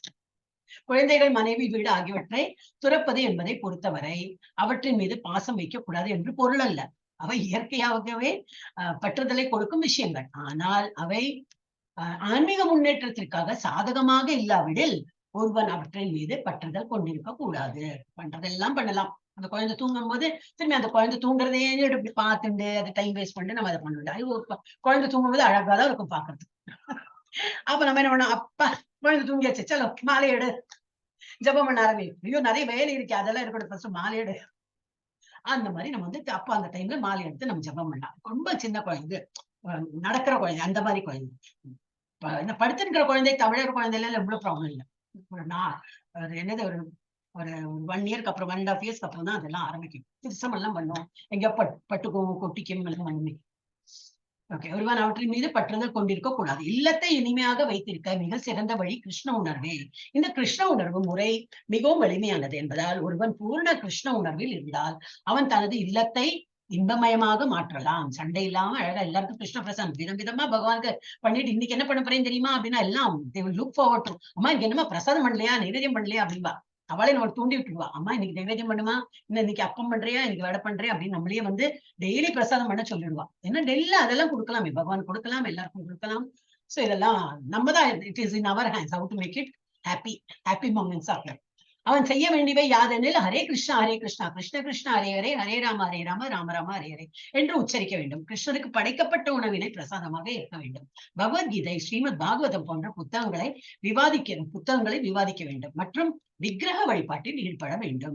இந்நான்கு விஷயங்களும் ஒருவனை மகிழ்விக்கும். அவ்வழியில் தனது குடும்ப அங்கத்தினர்களுக்கு ஒருவன் பயிற்சி அளிக்க வேண்டும். காலையிலும் மாலையிலும் குடும்பத்தினர் அனைவரும் ஒன்றாக அமர்ந்து ஹரே கிருஷ்ணா கிருஷ்ண கிருஷ்ணா ஹரே ஹரே, ஹரே ராம ராம ராம ஹரே ஹரே என்று ஜபம் செய்யலாம். 4 கொள்கைகளை பின்பற்றி கிருஷ்ண உணர்வினை அவ்வழியில் வளர்த்துக் கொள்ளும்படி ஒருவன் தனது குடும்ப வாழ்வினை வடிவமைக்க முடிந்தால் அவன் குடும்ப வாழ்வில் இருந்து துறவு வாழ்விற்கு மாற்றம் பெற அவசியமே இல்லை. வீட்டிலே நல்ல ஒரு அந்த ஒரு அட்மாஸ்பியர் வந்து மெயினா துறவு எதுக்கு எடுத்துக்கிறான்னா, பகவான தியானம் பண்றதுக்கே நேரம் இல்லப்பா, என்னது எப்ப பார்த்தாலும் வேலை பகவான தியானம் பண்றது அந்த மாதிரி இருக்கிறவங்க தான் ஆக்சுவலி துறவு. அப்ப சரி போ, இந்த வீட்டுல எல்லாம் முடியாது, நான் காட்டுல போய் இருந்து அங்கேயாவது தியானம் பண்றேன்னு போக முடியும் அவங்களுக்கு. ஏன்னா மைண்ட் அப்படி ஆயிடும். நம்ம இந்த வீட்லயே வந்து அது எப்பவும் பண்ற வேலையிலேயே பாதியம் வந்து பகவானை நினைச்சதான் பண்றோம் அப்படின்னாக்கா அது வந்து அப்ப நமக்கு துறவு இதேதான் துறவு தான். ஆனா வீட்டிலேயே இருந்து நம்ம துறவு வந்து மேற்கொள்ளலாம். குடும்ப வாழ்விலிருந்து துறவு வாழ்விற்கு மாற்றம் பெற அவசியம் இல்லை. ஆனால் குடும்ப வாழ்வானது ஆன்மீக முன்னேற்றத்திற்கு உகந்ததாக இல்லாமல் சாதகமற்றதாக இருந்தால் அது நிராகரிக்கப்பட வேண்டும். அர்ஜுனனை போல கிருஷ்ணரை உணர்வதற்காகவும் அவருக்கு தொண்டு செய்வதற்காகவும் அனைத்தையும் தியாகம் செய்ய வேண்டும். அர்ஜுனன் தனது குடும்பத்தினர்களை கொல்ல விரும்பவில்லை. ஆனால் தனது கிருஷ்ண உணர்விற்கு அவர்கள் தடங்கலாக உள்ளனர் என்பதை புரிந்து கொண்டவுடன் அவன் கிருஷ்ணரின் உபதேசத்தை ஏற்று போர் புரிந்து அவர்களை கொன்றான். எப்படியாயினும் குடும்ப வாழ்வின் இன்பத் துன்பங்களை ஒருவன் துறந்தே ஆக வேண்டும். ஏனெனில் முழுமையான இன்பத்துடன் இருப்பதோ முழுமையான துன்பத்துடன் இருப்பதோ இவ்வுலகில் ஒருபோதும் சாத்தியமில்லை. சோ எல்லாம் அவாவ வேலை பாருங்க, நம்ம தான் குடும்பத்தை நடத்த போறோம். அதுக்கப்புறம் என்ன ஆகும், கையை பிடிச்செல்லாம் பண்ண முடியாது இல்லையா, அதுக்கப்புறம் யூ வில் ஃபேஸ் தி மியூசிக்னு விட்டுவிடும். ஏன்னா நம்ம மண்டையில எல்லாத்தையும் போட்டுக்க கூடாது. மெயினா ஜட வாழ்வில் இன்பமும் துன்பமும் எப்போதும் தொடர்ந்து வரக்கூடியவை. பகவத்கீதையில் அறிவுறுத்தப்பட்டுள்ளபடி அவற்றை பொறுத்து கொள்ள கற்க வேண்டும். வந்து போகக்கூடியதான இன்பத்தையும் துன்பத்தையும் என்றுமே தடுக்க முடியாது. வந்துடுத்துனா அங்கலாய்த்துன்னு எதுவும் பண்ண வேண்டாம், போகும். திரும்பி ஒரு சுகமும் வரும், அதுக்கும் ரொம்ப ஹாப்பி ஆகணும். ஏன்னா அது போனா அடுத்து வரப்போறது நெக்ஸ்ட் லைன் இஸ் ஒரு துக்கம் தான் வரப்போகுது. இன்ஃபேக்ட் 4 துக்கம் ஒரு சுகம் தான் வரும். அவன் எல்லாமே இருக்கிறதுக்கு ஒரு மனப்பக்குவம் வேணும். எனவே பௌதிகமயமான வாழ்விலிருந்து ஒருவன் விலகி இருக்க வேண்டும்.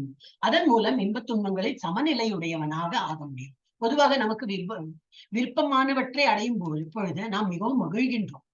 விருப்பம் நமக்கு எது விருப்பமா இருக்கோ அது வந்து கிடைச்சா ரொம்ப ஹாப்பியா இருக்கும். நமக்கு விருப்பமற்ற எதையேனும் அடைந்து விட்டால் துன்பப்படுகிறோம். ஆனால் நாம் உண்மையிலேயே ஆன்மீக நிலையில் இருந்தால் இந்த விஷயங்கள் நம்மளை பாதிக்காது. அத்தகைய நிலையை அடைய சிதையாக சித்தையாகவா அடைய ஸ்ரத்தையாக பக்தி தொண்டை நாம் பயிற்சி செய்ய வேண்டும். அப்ப இதெல்லாம் ஜுஜுபி நீ எனக்கு நல்லது ஒரு புடவை நான் ரொம்ப ஆசைப்பட்டேன். ஒரு 6 மாசம் முன்னாடி எனக்கு அந்த கலர் புடவை வேணும் தோணித்து. ஆடி மாசம் வாங்கணும், தை மாசம் நினைச்சேன். அப்பெல்லாம் ரொம்ப ஆசை இருந்தது. இப்ப ஆடி வந்து தாடி செல்ல வாங்கி கொடுத்தேன்னா ஓ அப்படியா சரி போங்க ஃபர்ஸ்ட் இந்த ஜபா முடிக்கிறேன். விருப்பமே போயிடும் நமக்கு. அந்த டைம்ல நம்ம என்ஜாய் பண்ணலையா, அதுக்கப்புறம் எப்ப வாங்கி என்ன இது எல்லாம் ஒண்ணுதான் அப்படின்னு சொல்லிட்டு அந்த விருப்பம் போயிடும். அந்த லெவலுக்கு வந்துட்டோம்னாக்கா அது ஆன்மீகத்துல நமக்கு மார்க்ஸ் வந்தாச்சுன்னா இருக்கும். ஹரே கிருஷ்ணா. படிச்சேன்னா யாரும் நேற்று எழுதினாலே ஆடி சேலுக்கு போறேன் அப்படின்னு யாரும் எழுதினா? நம்ம கிளாஸ்ல தான் யாரோ எழுதினா. மாதாஜி நான் தான் மாதாஜி. சத்யபாமா கீதா மாதாஜி. கீதா மாதாஜியா? நீங்க தான் சத்யபாமா மாதாஜி. சத்யபாமா மாதாஜி. மாதாஜி நான் கோயில் தான் மாதாஜி போவேன். நேத்து ஆடி போறோம் திருநீர் மலை போயிட்டேன் மாதாஜி. அறுபத்தோரா திவ்ய சங்கப்பா மாதாஜி. ஓகே ஹரே கிருஷ்ணா. என்ன பண்ண முடியும்? அது வந்து இப்போ குடும்பத்தோட பார்ப்போம். அது தப்பு கிடையாது. ஏன்னா அவங்களாம் பொழைச்சு போக வேண்டாமா? அப்ப நம்மளும் எல்லாருமே சாமிஜி ஆயிட்டோம்னா எப்படி? ஆனா என்ன குடும்பத்துக்கு எஸ் நமக்கு அவ கூட போகணும். இல்ல நான் வரமாட்டேன்னா இதே நாங்களே ஒரு எந்த நேரம் ஒரு மாலை வச்சு உட்கார்ந்துருப்பேன். நாங்க எங்க கூப்பிட்டாலும் நீ வரதில்லை அந்த மாதிரி ஆயிடும். எனக்கு போலாமே அந்த மொமெண்ட்ல லெட் அஸ் என்ஜாய். அப்ப அவளுக்கு ஒரு சமாதானம் இருக்கும். நம்ம கூடயும் வரா அம்மா. அப்புறம் அம்மாவுக்கு ஒரு ஃப்ரீடம் வேணும் இல்லையா? அம்மா வந்து அவன் எல்லாத்துக்கும் வரா. சரி அம்மா ஒரு நேரம் வந்து ஜபம் பண்ணட்டுமே அவளுக்கே தோணும். அப்ப நம்மளை விட்டுடுவான். நம்ம அதெல்லாம் முரண்பாடா இருந்தாதான் அப்புறம் நம்மள வந்து இது பண்ணுவோம். ஆனா முள்ள விலகி போயிடும். One thing is very sure. கிருஷ்ணாத நம்ம கேட்கவே வேண்டாம். என்னோட லைஃப்ல அட்லீஸ்ட் இப்ப இந்த ரீசெண்ட் டேஸ் இப்ப நான் இஸ்கான் ஜாயின் பண்ண அப்புறம் நான் ரியலைஸ் பண்றேன். Of course many things have happened. ரொம்ப பாசிட்டிவா வந்திருக்கு. அந்த காலத்துல இந்த மாதிரி தெரியல. இப்படி இருக்கே ரொம்ப எனக்கு வருத்தம்லாம் வந்திருக்கு. ஆனா இப்போ பாக்குறேன் நான் கேட்கவே இல்லையே, இதெல்லாம் கேட்கவே இல்லை. கிருஷ்ணரோட இதா இருக்கட்டும். என்னோட டிபி கூட யாரோ நீங்க சொன்னா 3-4 இயர்ஸா அதே டிபி தான் வச்சிருக்கேன். ஆனா டெய்லி வந்து பகவத்கீதால இது ஏதோ ஒரு சைட்டு பார்த்தேன். 4-5 வருஷம் முன்னாடி. இஸ்கான்லாம் சேரவே இல்லை. அப்ப எனக்கு இஸ்கான்னாலே என்ன தெரியாது. எனக்கு அப்பெல்லாம் இஸ்கான் என்ன நினைச்சேன்னா ஃபாரினர்ஸ் வந்து ஹரே கிருஷ்ணா சொல்லுவா. அப்புறம் எனக்கு தெரியாது அவளுக்கு ஹரே கிருஷ்ணா தான் சொல்ல தெரியும். அப்படிதான் சரி வேற ஒண்ணும் தெரியாது. இது வாட்ஸ்அப்ல வந்து தான் பண்ணேன். அப்புறம் இந்த லாக்டவுன்ல வந்து சரி எனக்கு பகவத்கீதை ஸ்லோகம் பிடிக்க எப்பவுமே பிடிக்குமே. ஏன்னா சின்ன வயசுல அதான் படிச்சிருக்கோம். அப்படி சும்மா டெய்லி 3 நாள்ல 700 ஸ்லோகாஸ் முடிக்கணும். அப்புறம் 3 நாள் சண்டே அன்னைக்கு லீவு படிக்க மாட்டேன். வேற ஏதாவது படிச்சிருப்பேன். கந்த சஷ்டி அதான் சொன்னேன். எனக்கு எல்லாத்தையும் நம்ம கிளாஸ் சொன்னேன். 4 மணிக்கு கந்த சஷ்டி வரும். அப்புறம் வந்து 4:30ல இருந்து ஒரு 5:30 மணி வரைக்கும் 5:30 மணிக்கு இந்த விஷ்ணு சாஸ்திரம் வருவா. டியூஸ்டே அண்ட் ஃப்ரைடே அன்னைக்கு இந்த லலிதா சாஸ்திரம் வருவா. சோ இந்த 1 hour கேப்ல என்ன பண்ணுவோம்? இன்னும் வெளியிலயும் போக முடியும். இவரும் வீட்டுல உட்காந்தாரு. என் கூட கேரம் விளையாடுவா. ஐயோ கேரம்லாம் இருக்குது. அப்பயே விட்டு போயிடுச்சு. இந்த கேரம் விளையாடுறது, சீட்டு விளையாடுறது இதெல்லாம் இப்ப கெஸ்ட் இப்ப நம்ம பசங்களே அங்கிருந்து இங்க வந்துட்டாங்க. கேக்குறாவோ குழந்தை எல்லாம் இருக்கு. அது விளையாடுறது டிஃப்ரெண்ட். இவர் கூட என்னத்த ஜெயிக்கிறது என்ன இதெல்லாம் என்ன விளையாட்டா இதெல்லாம் இந்த ஏஜுக்கு இல்ல. அது ஒரு இன்ட்ரெஸ்ட் இல்லாம விளையாடுறது. அப்படின்னா எதிர்ப்பு வீட்டு பிள்ளை அவன் சிஏ படிச்சிருந்தான்.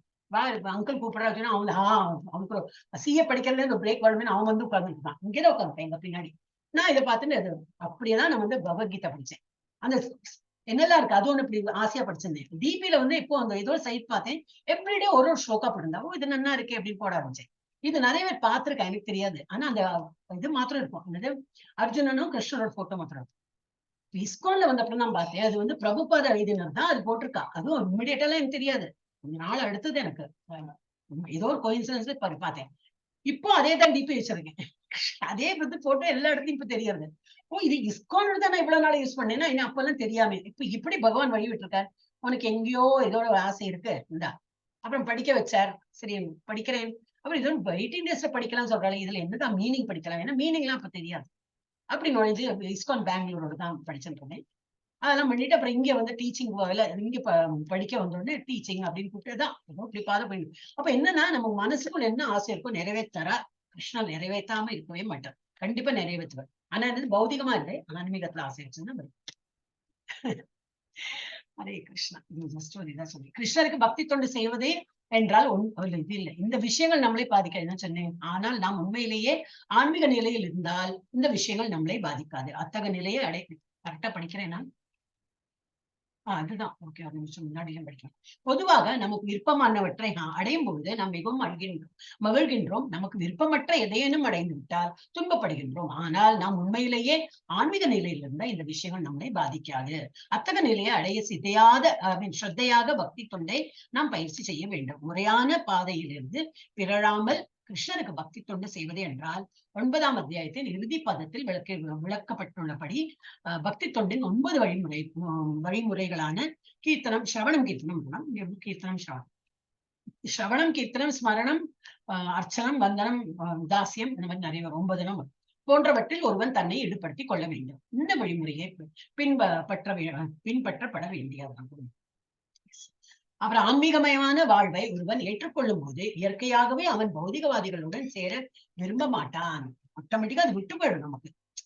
அண்ட் அவளுக்கும் வந்து நம்ம பிளாட்ஃபார்ம் எப்பவுமே வந்து இனத்தோட இனம் சேரும் அப்படின்பா இல்லையா? Birds of the feather flock together. இங்கிலீஷ்ல எல்லா இடத்துலயும் இதேதான் சொல்லுவா. ப்ரே பண்ணு. இப்போ கிறிஸ்டியன்ஸ்ல என்ன சொல்றா? Family each together stay together அப்படிம்பாங்க. எல்லாம் சேர்ந்து இருக்கணும். அவனும் அதே கான்செப்ட்ல தான் சொல்றோம். கொஞ்சம் டிஃப்ரெண்டா சொல்லுவா. சாப்பிடறதுக்கு முன்னாடி ப்ரே பண்றாங்க. தேங்க்யூ. எல்லாம் அவளோட தேங்க்ஸ் கிவிங் ப்ரேயரா தான் இருக்கு எல்லாமே. நம்ம அண்டர்ல இது பார்த்தோம்னா பேசிக் பார்த்தோம்னா சேமா தான் இருக்கும் எல்லாரும். சோ இது என்ன, இப்ப நான் எதுக்கு அதை சொன்னேன்? ஆன்மீக வாழ்வை ஒருவன் ஏற்றுக்கொள்ளும் போது இயற்கையாவே அவன் பௌதிக விஷயத்துல நம்ம வந்து விலகி வந்துடுவான். அப்ப நம்ம இனத்தோட இப்ப நம்ம எல்லாம் வந்திருக்கோம் கூடனா என்னதுன்னா பேசிக் அதுதான் நமக்கு. இந்த அப்போ ஒரு என்னது பக்தனுக்கு வேற ஒரு பக்தன் தான் அட்ராக்ட் ஆகும். வேற ஏதாவது விஷயம் பேசினா அது நமக்கு அட்டென்ட் பண்ணவே அவ கூட இருக்கணும். ஏதோ ஒரு கப் ஓகே ஹாயாலோ பண்ணலாம். செகண்ட் டைம் கூப்பிட்டா இல்லப்பா வேற வேலை இருக்குன்னு சொல்லிட்டு நம்ம கண்டு வந்துடுவோம். சோ அப்ப நம்ம எல்லாம் இப்ப இருக்கிறோம்னாக்கா நமக்கு எல்லாம் ஒரே லைக்கிங் இருக்கு. யாரெல்லாம் வரலையோ ஸ்டார்டிங்ல நிறைய பேர் வந்து வர முடியாத ஸ்டேஜ்ல இருக்கான பாக்கி உள்ளது இன்ட்ரெஸ்ட் பௌதிக விஷயமானதுல இன்ட்ரெஸ்டா இருக்குமா இருக்கும். ரெகுலரா வரவளை பத்தி சொல்ல ஃபர்ஸ்ட்ல இருந்தே வரதுக்கு இன்ட்ரெஸ்ட் இல்ல வராம இருக்காங்க அவங்களும் சொல்றேன். சோ அவங்க வேற ஆன்மீகத்துல இருப்பாங்களா இருக்கும். வேற கோர்ஸ் வேற ஏதாவது பண்ணிட்டு இருக்காங்களா இருக்கும். பட் மோஸ்ட்லி என்ன சொல்றேன்னா அந்த மாதிரி இதுதான் அட்ராக்ஷன் அதுலதான் வரும். சோ அவன் பௌதிகவாதிகளுடன் சேர விரும்ப மாட்டான். அத்தகைய உறவு அவனது சுபாவத்திற்கு எதிரானதாக அமையும். தேவையற்ற உறவுகள் இன்றி தனி இடத்தில் வாழ்வதில் தன்னிடம் எவ்வளவு விருப்பம் உள்ளது என்பதை காண்பதன் மூலம் ஒருவன் தன்னை பரிசோதித்துக் கொள்ளலாம். செல்ஃப் அனாலிசிஸ் பண்ணலாம். நான் ஒரு நாளைக்கு எவ்வளவு பண்றேன், ஜப்பா எவ்வளவு பண்றேன், இன்னைக்கு காலையில இருந்து எவ்வளவு டைம் வேஸ்ட் பண்ணேன், அந்த டிவி சீரியல் எல்லாம் பார்த்தேனே, டிவி இப்ப என்ன நடக்கிறதுனே தெரியாது. எவ்ரி மந்த் அது இது சப்ஸ்கிரைப் பண்றேன்னு தவிர என்னதான் இருக்கு அந்த சேனல், நிறைய சேனல் இருக்கு சொல்றாலும் ஒன்னும் புரிய மாட்டேங்குது. முன்னாடி அட்லீஸ்ட் பாத்துட்டு இருந்தேன், கொஞ்சம் எல்லாம் பாத்துட்டு இருந்தேன். அப்கோர்ஸ் ஒரு 2 என்னோ பாத்துட்டு இருந்தேன். பட் இப்போ இன்னும் அதுவும் போயிடுச்சு. கிருஷ்ணா பாதி இது ஆயிடுச்சு, சாமியார் ஆயிடுச்சு. நம்ம எல்லாம் என்னது என்ன உறவுகள் என்று தன்னிடத்தில் வாழ தன்னிடம் எவ்வளவு விருப்பம் உள்ளது என்பதை காண்பதன் மூலம் ஒருவன் தன்னை பரிசோதித்துக் கொள்ளலாம். அவசியமற்ற விளையாட்டுகள், திரைப்படத்திற்கு செல்லுதல். இப்ப யாரு திரைப்படத்துக்கு எல்லாம் போற, மொபைல்லயே வந்தாச்சே. அல்லது ஏதேனும் சமூக விழாக்களில் கலந்து கொண்டு அனுபவித்தல். அது அனுபவமே இருக்க போனமே கடனேந்தும் போகணும். யாரோ கல்யாணத்துக்கு கூப்பிட்டுருக்கா, ஹாய் ஹலோ ரொம்ப நாள் போய் பார்த்தோம், அவ்வளவுதான் இருக்கும். இதோட இந்த ஆத்மார்த்தமான ஒரு மனசுக்குள்ள என்ன இருக்கும், அந்த கிளாஸ் நம்ம மிஸ் பண்றோமே, இந்த இது ஜப்பா மிஸ் பண்றோமே, இதுதான் பேக்ரவுண்ட் இருக்குமே தவிர we don't enjoy. நம்ம இந்த படவை அந்த லாஸ்ட் கட்டிங் போனேன், அவளே இந்த கல்யாணத்துக்கு வந்திருக்கா, அப்ப இந்த படவை கட்டி அதெல்லாம் முன்னாடி எல்லாம் நம்ம நினைச்சிருந்தோம். அதுக்கப்புறம் என்னது, ஏதோ வீடு போய் கிடுகிடுன்னு போறோமா வந்தோமா, என்ன போனோம் கூப்பிட்டுருக்கா, போயிட்டு கவர் கொடுத்தோமா சாப்பிட்டோமா வந்தோமான்னு இருந்துட்டே இருக்கும். சோ அந்த மாதிரி நம்ம லெவலுக்கு வந்துட்டோம். சோ அந்த மாதிரி விழாக்களில் கலந்து கொண்டு அனுபவித்தல் போன்றவற்றில் பக்தனுக்கு இயற்கையாகவே சுவை ஏதும் இல்லை. ஏனெனில் அவையெல்லாம் வெறும் கால விரயமே என்பதை அவன் புரிந்து கொண்டுள்ளான். அடுத்ததாக பல்வேறு ஆராய்ச்சியாளர்களும் தத்துவவாதிகளும் காம வாழ்வினை பற்றியோ இதர விஷயங்களை பற்றியோ ஆராய்ச்சி செய்கின்றனர். ஆனால் பகவத்கீதையின்படி அத்தகைய ஆராய்ச்சிகளுக்கும் தத்துவ கற்பனைகளுக்கும் எவ்வித மதிப்பும் இல்லை. இது நம்ம தான் ஃபாலோ பண்றோம். நிறைய பேர் வந்து ஆராய்ச்சி பண்ணி அதுல வந்து தர்க்கம் பண்ணி நான் ஜெயிச்சேன் நீ ஜெயிச்சேன், அந்த தர்க்கம் பெருசா இது அப்படி எல்லாம் பண்றவங்க இருக்காங்க. பட் நம்மளோட என்னது பக்தி பக்தி பக்தி. இப்ப தத்துவ கற்பனைகளுக்கும் எவ்வித மதிப்பும் இல்லை. ஏறக்குறைய அவை அபத்தமானவை. பகவத்கீதையின்படி தத்துவ ஆய்வுகளின் மூலம் ஆத்மாவின் இயற்கையை பற்றி ஒருவன் ஆராய்ச்சி செய்ய வேண்டும். அவன் ஆராய்ச்சி செய்ய வேண்டும். அவன் தன்னை புரிந்து கொள்வதற்கான ஆராய்ச்சிகளை மேற்கொள்ள வேண்டும். அதுவே இந்த சிபாரிசு செய்யப்படும். நான் யாரு? we are not the body, we are the soul. அப்ப நமக்கு பகவானுக்கு என்ன கனெக்ஷன்? இயற்கைனா என்னது? இயற்கை முக்குணங்கள், அதுதான் நம்மள வந்து இயங்க வைக்கிறது. இது மாதிரி படிச்சிருந்தாலே இதுதான் ஞானம். இதுதான் இங்க வந்து சிபாரிசு செய்யப்பட்டுள்ளது. இந்த ஞானத்துலதான் பக்தி வந்து வளர்த்துக்கணும். தன்னுணர்வு அடைவதை பொறுத்தவரையில் பக்தி யோகமே நடைமுறைக்கு ஒத்து வரக்கூடியது. இதுதான் ஈஸி மெத்தட். அண்ட் ஏன்னா அதுக்கெல்லாம் கொஞ்சம் ஹை லெவல் ஆஃப் இன்டெலிஜென்ஸும் வேணும். புரியாது அப்புறம் என்ன புரிஞ்சு இப்ப நேற்றுக்கே பார்த்தோம் இல்லையா, புரியறதுக்கு எல்லா பேப்பர் எடுத்துக்கோ எழுதி, அப்புறம் 4 வந்ததா 5 வந்ததா 19 வந்தது, இது வந்தது, என்னவோ கணக்கு. இவன மேத்ஸ் கிளாஸ் போட்டு இருந்தா போல இருந்தது. Actually I tend like it. ஆனா என்னது, அதுதான் பேஸ். திருப்பி இப்ப நான் 15 சாப்டர் என்னோட முன்னாடி கிளாஸ் இருந்து சொன்னேன் இல்லையா, அது படிக்க பாக்குறேன், அதுல திரும்பி ரிப்பீட் ஆகும். Same thing is been repeated. அப்ப திரும்பி வரும்போது என்ன, புரியறதுக்கு தான். இதெல்லாம் புரிஞ்சுட்டு ஆன்மீகத்தை நம்ம வந்து முன்னேறதுக்கு தான் நம்ம வந்து நேற்றுக்கு அதெல்லாம் எழுதி வச்சிருக்கோம்.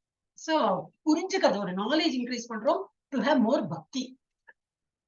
அவெல்லாம் வந்து வேறு அதுதான் ரொம்ப கன்செப்ட் பெருசா வச்சு கொடுப்பாங்க. ஓகே. தன்னுணர்வு அடைவதை பொறுத்தவரையில் பக்தி யோகமே நடைமுறைக்கு ஒத்து வரக்கூடியது என்று இங்கு தெளிவாக கூறப்பட்டுள்ளது. பக்தி என்ற கேள்வி எழுந்த உடனேயே பரமாத்மாவிற்கும் தனிப்பட்ட ஜீவாத்மாவிற்கும் இடையிலான உறவை கருத்தில் கொள்ளுதல் அவசியம். குறைந்தபட்சம் பக்தியின் கண்ணோட்டத்தில் தனிப்பட்ட ஜீவாத்மாவையும் பரமாத்மாவையும் ஒன்றாக கருத முடியாது. டெஃபினெட்லி நம்ம எல்லாம் சர்வீட்டர். நம்ம ஒரு சர்வெண்ட் தான். யாருக்கு? கடவுளுக்கு. அப்ப நம்ம வீட்லயே ஒரு சர்வெண்ட் வந்தா எங்க உட்காருவா? ஹாய் மாமியை சொல்லிட்டு நம்ம பக்கத்துல உட்காருவாளணும். நம்ம உட்கார சொல்லுவோம், எங்கப்பா கீழே உட்கார, இங்க வா இந்த சேர்ல உட்கார, இல்ல சோஃபா, நம்ம சொல்லுவோம்.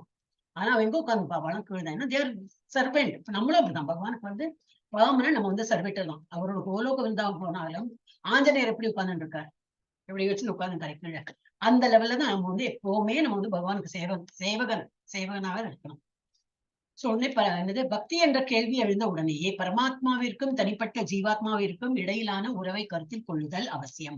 குறைந்தபட்சம் பக்தியின் கண்ணோட்டத்தில் தனிப்பட்ட ஜீவாத்மாவையும் பரமாத்மாவையும் ஒன்றாக கருத முடியாது. இங்கே தெளிவாக கூறப்பட்டுள்ளபடி பரமாத்மாவிற்கும் ஜீவாத்மா செய்யும் தொண்டு நித்தியமானதாகும். கரெக்டா படிச்சேன். இங்கே தெளிவாக குறிப்பிடப்பட்டுள்ளபடி பரமாத்மாவிற்கு ஜீவாத்மா செய்யும் தொண்டு நித்தியமானதாகும்.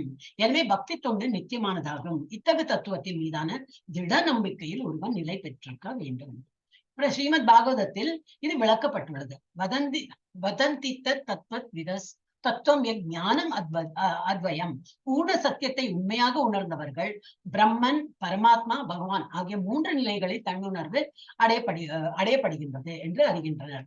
பூர்ண உண்மையை உணர்வதில் பகவான் என்பதே இறுதி சொல். நம்ம இந்த 3 நிலை பார்த்தோம் இல்லையா. ஒண்ணு வந்து பிரம்மன், 3 விதமா நம்ம வந்து பகவானை புரிஞ்சுக்கிறோம். ஒரு வந்து பிரம்மன் நிலை, பரமாத்மா நிலை, பகவான் நிலை. அது வந்து பெஸ்ட் நிலை என்னது, அதுதான் ஹை டாப் மோஸ்ட் நிலை என்னது, பகவான் நிலை தான். பகவான் என்பதே இறுதி சொல். எனவே முழுமுதற் கடவுளை புரிந்து கொள்ளும் தளத்திற்கு உயர்வு பெற்று அவரது பக்தி தொண்டில் ஒருவன் ஈடுபட வேண்டும். இதான் நம்ம இதுல பர்ஃபெக்ட்ல எந்த சாப்டர் கொடுத்துருக்காங்க, சூரியனோட எக்ஸாம்பிள் கொடுத்துருக்காங்க. சூரியன் ஒளி வந்தாலே நம்ம வெரி ஹாப்பி. அது வந்து பிரம்மன் லெவல் தான். அதுக்கு மேல ஒரு லெவல் இருக்கு, என்னது, சூரியனோட வட்டம். அது வந்து பரமாத்மா ஸ்டேஜ் மாதிரி. இதுதான் அனாலஜி, இது எக்ஸாம்பிள் மாதிரி காட்டியிருக்கான். அதுக்கு மேல ஒண்ணு இருக்கு, அதுதான் சூரியன். அதுதான் பகவானை புரிஞ்சுக்கிற லெவல். சோ அந்த மாதிரி சூரியனோட எக்ஸாம்பிள் பிரபுபாதா தான் கொடுத்திருக்காரு. So that's a good example. அந்த மாதிரி நம்ம வந்து பிரம்மன் கிடைச்சாச்சுன்னா அகம் பிரம்மாஸ்மி. அவ வந்து அத்வைத்திக் பிரின்சிபல்ல அகம் பிரம்மாஸ்மி, என்னது பாக்கி ஜெகன் மித்யா, அது சொன்னேனே, அகம் சத்தியம் ஜெகன் மித்யா, அந்த மாதிரி சொல்லுவான். பிரம்மன் சத்தியம், பிரம்மன் சத்தியம். நான் பிரம்மன் கூட நான் ஐக்கியமாறேன், அது ஒண்ணுதான் சத்தியம், பாக்கி எல்லாம் மித்யா. மித்யானா அது எல்லாமே போய், இந்த உலகமே போய் அப்படின்னு எல்லாம் அவளோட தனி தத்துவம் இருக்கு. அதுவும் ஃபாலோ பண்றவங்க இருக்காங்க. நம்ம அவளை பழிச்சு சொல்றதுக்காக இது இல்ல. பிரபுபாதால அவர் எழுதுவார், ஏன்னா அவர் அந்த ஹை ஸ்டேஜ்ல இருக்கிறதுனால ஹீ கேன் சே ராஸ்கல்லாம். அவருக்கு அந்த இது இருக்கும், அவர் ராஸ்கல்லாம் எழுதுவார். நம்ம அதுக்கு நான் அவளையெல்லாம் போயிட்டு நீங்கெல்லாம் ராஸ்கல்னு சொல்ல வேண்டாம். அப்புறம் அவ ஏதாவது நம்மளை பத்தி சொன்னா நமக்கு சொல்றதுக்கு தெரியாது, ஏன்னா நம்ம அந்த லெவல் இன்னும் வரல. பட் பிரபுபாதாக்கு நல்லா ஆர்கியூ பண்ணி கரெக்டா வந்து நான் சொல்றதுல என்ன அர்த்தம், நான் ஏன் அப்படி சொல்றேன்னு சொல்லுவார். அதனால அவர் சொல்லுவார். சோ அவரது பக்தி தொண்டில் ஒருவன் ஈடுபட வேண்டும். யாருடைய பக்தி தொண்டில்? கடவுளை புரிந்து கொள்ளும் தளத்திற்கு உயர்வு. பூர்ண உண்மையை உணர்வதில் பகவான் என்பது இறுதி சொல். எனவே முழுமுதற் கடவுளை புரிந்து கொள்ளும் தளத்திற்கு உயர்வு பெற்று அவரது பக்தி தொண்டில் ஒருவன் ஈடுபட வேண்டும். இதுவே ஞானத்தின் பக்குவ நிலை ஆகும். அடக்கத்தை பயிற்சி செய்தல் என்ற நிலையில் தொடங்கி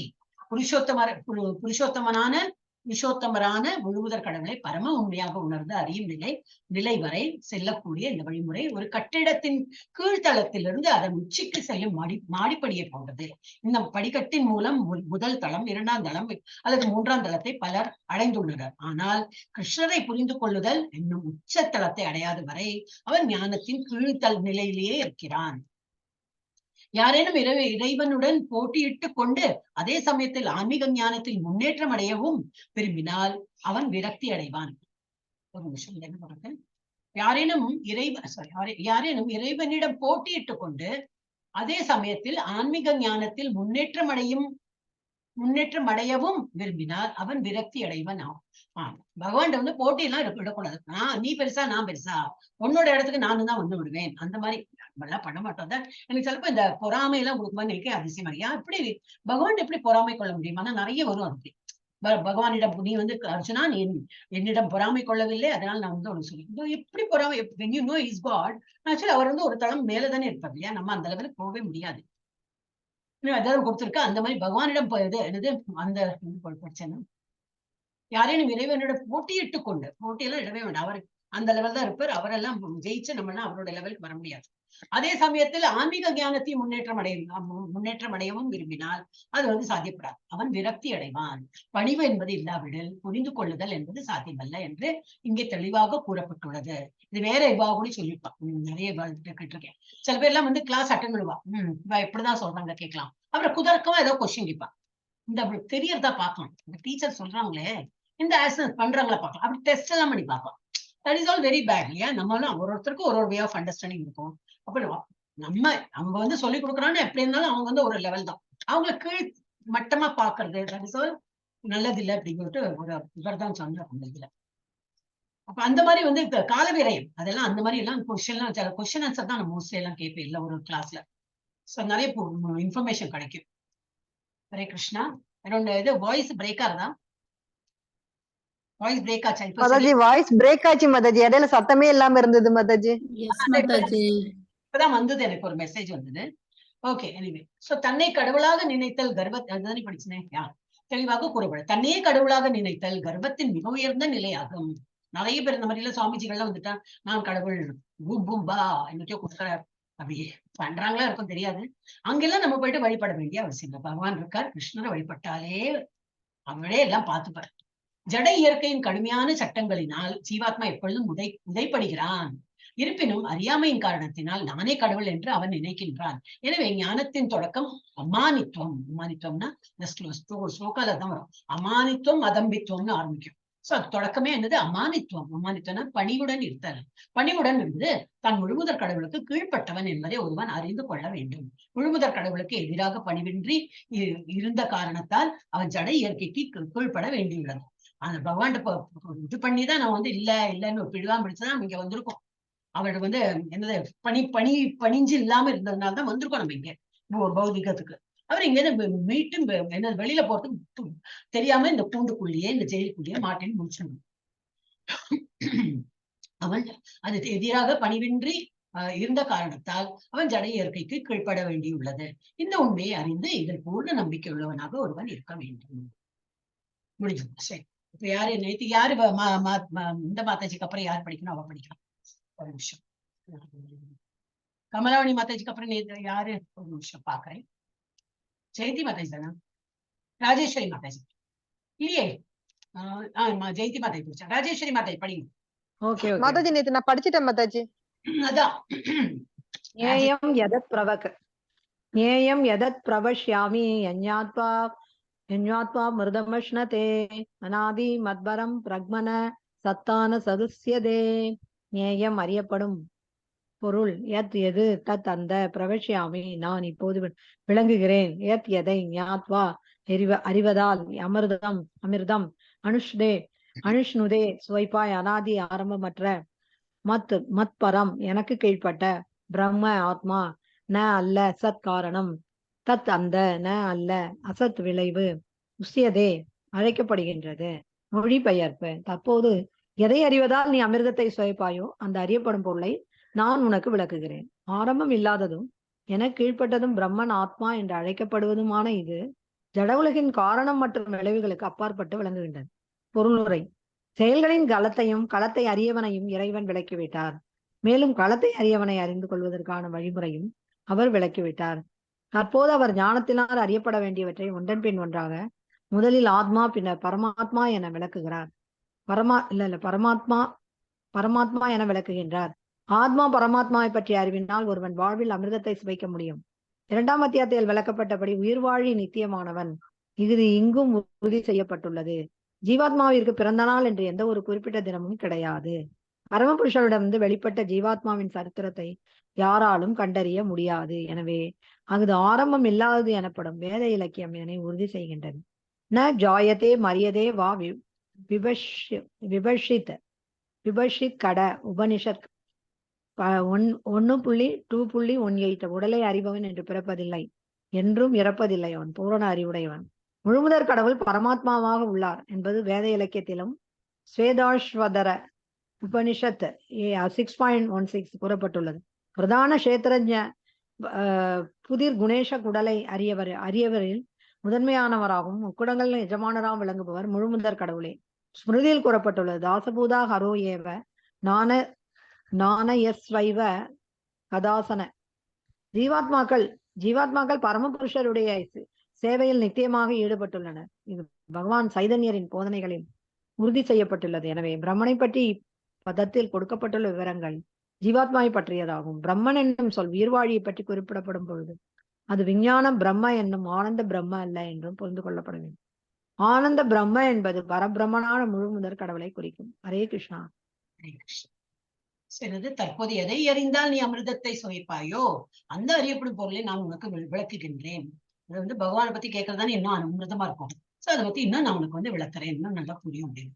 ஆரம்பம் இல்லாததும் எனக்கு கீழ்ப்பட்டதும் பிரம்மன் ஆத்மா என்று அழைக்கப்படுவதுமான இது ஜட உலகின் காரணம் மற்றும் விளைவுகளுக்கு அப்பாற்பட்டு விளங்குகின்றது. அது பத்தி என்ன டீட்டெயில்ஸ் சொல்றப்பா. செயல்களின் களத்தையும் இப்ப புரிஞ்சுடுத்துல செயல்களோட களம் எல்லாம் தான் இப்ப நம்ம பார்த்தோம். இதெல்லாம் தான் ஒரு பாடியில இவ்வளவுதான் இருக்க ஐட்டம்ஸ், நாட் பிசிக்கல் ஐட்டம்ஸ். நிறைய என்னது இன்டெலிஜென்ஸ் அண்ட் ஈகோ இதெல்லாம் பார்த்தோம், பணிவு இதெல்லாம். சோ செயல்களின் களத்தை அறிபவனையும் இறைவன் விளக்கிவிட்டார். மேலும் களத்தை அறிபவனை அறிந்து கொள்வதற்கான வழிமுறையையும் அவர் விளக்கிவிட்டார். தற்போது அவர் ஞானத்தினால் அறியப்பட வேண்டியவற்றை ஒன்றன் பின் ஒன்றாக முதலில் ஆத்மா பின்னர் பரமாத்மா என விளக்குகின்றார். ஆத்மா பரமாத்மை பற்றிய அறிவினால் ஒருவன் வாழ்வின் அமிர்தத்தை சுவைக்க முடியும். 2ஆம் அத்தியாயத்தில் விளக்கப்பட்டபடி உயிர் வாழி நித்தியமானவன். ஆத்மா எப்படி? ஆத்மா அழியப்படாது. நம்ம நான்கிறது என்னது? உடல் அல்ல, ஆத்மாதான். அது வந்து எப்பவுமே நித்தியமா இருக்கிறது தான். அது வந்து வெட்ட முடியாது, உலர வைக்க முடியாது, எல்லாம் படிச்சோம். 2nd சாப்டர்ல தான் இதெல்லாம் படிச்சோம். 2ஆம் அத்தியாயத்தில் விளக்கப்பட்டபடி உயிர் வாழி நித்தியமானவன். இது இங்கும் உறுதி செய்யப்பட்டுள்ளது. ஜீவாத்மாவிற்கு பிறந்த நாள் என்று எதுவுமே இல்லை. பிறந்த நாள்னா இந்த பாடி உள்ளேயே வளர்ந்துட்டு இருக்கு. குழந்தை வந்து ஒரு 1.5 மாசம் 2 மாசத்துலயே உயிர்லாம் வந்து ஐ திங்க் ஏதோ 40 டேஸ்ல. அப்பெல்லாம் பர்த்டே எல்லாம் அந்த நிர்ணயிக்க மாட்டான். பாடி வந்து அம்மாவோட வயசுல இருந்து எப்போ வெளியில வருதோ அதுதான் பர்த்டே. அந்த பர்த்டே எதுக்கு? பாடிக்கு. Again it is not for the soul. Soul is already and body already உள்ள வாழ்ந்துட்டு தான் இருக்கு. பட் வெளியில உலகத்துக்கு வர்றது அதுதான். அது வந்து பாடிக்கு தான் பர்த்டே தவிர இது வந்து ஜீவாத்மாவுக்கு, ஆத்மாவுக்கு வந்து பர்த்டே கிடையாது.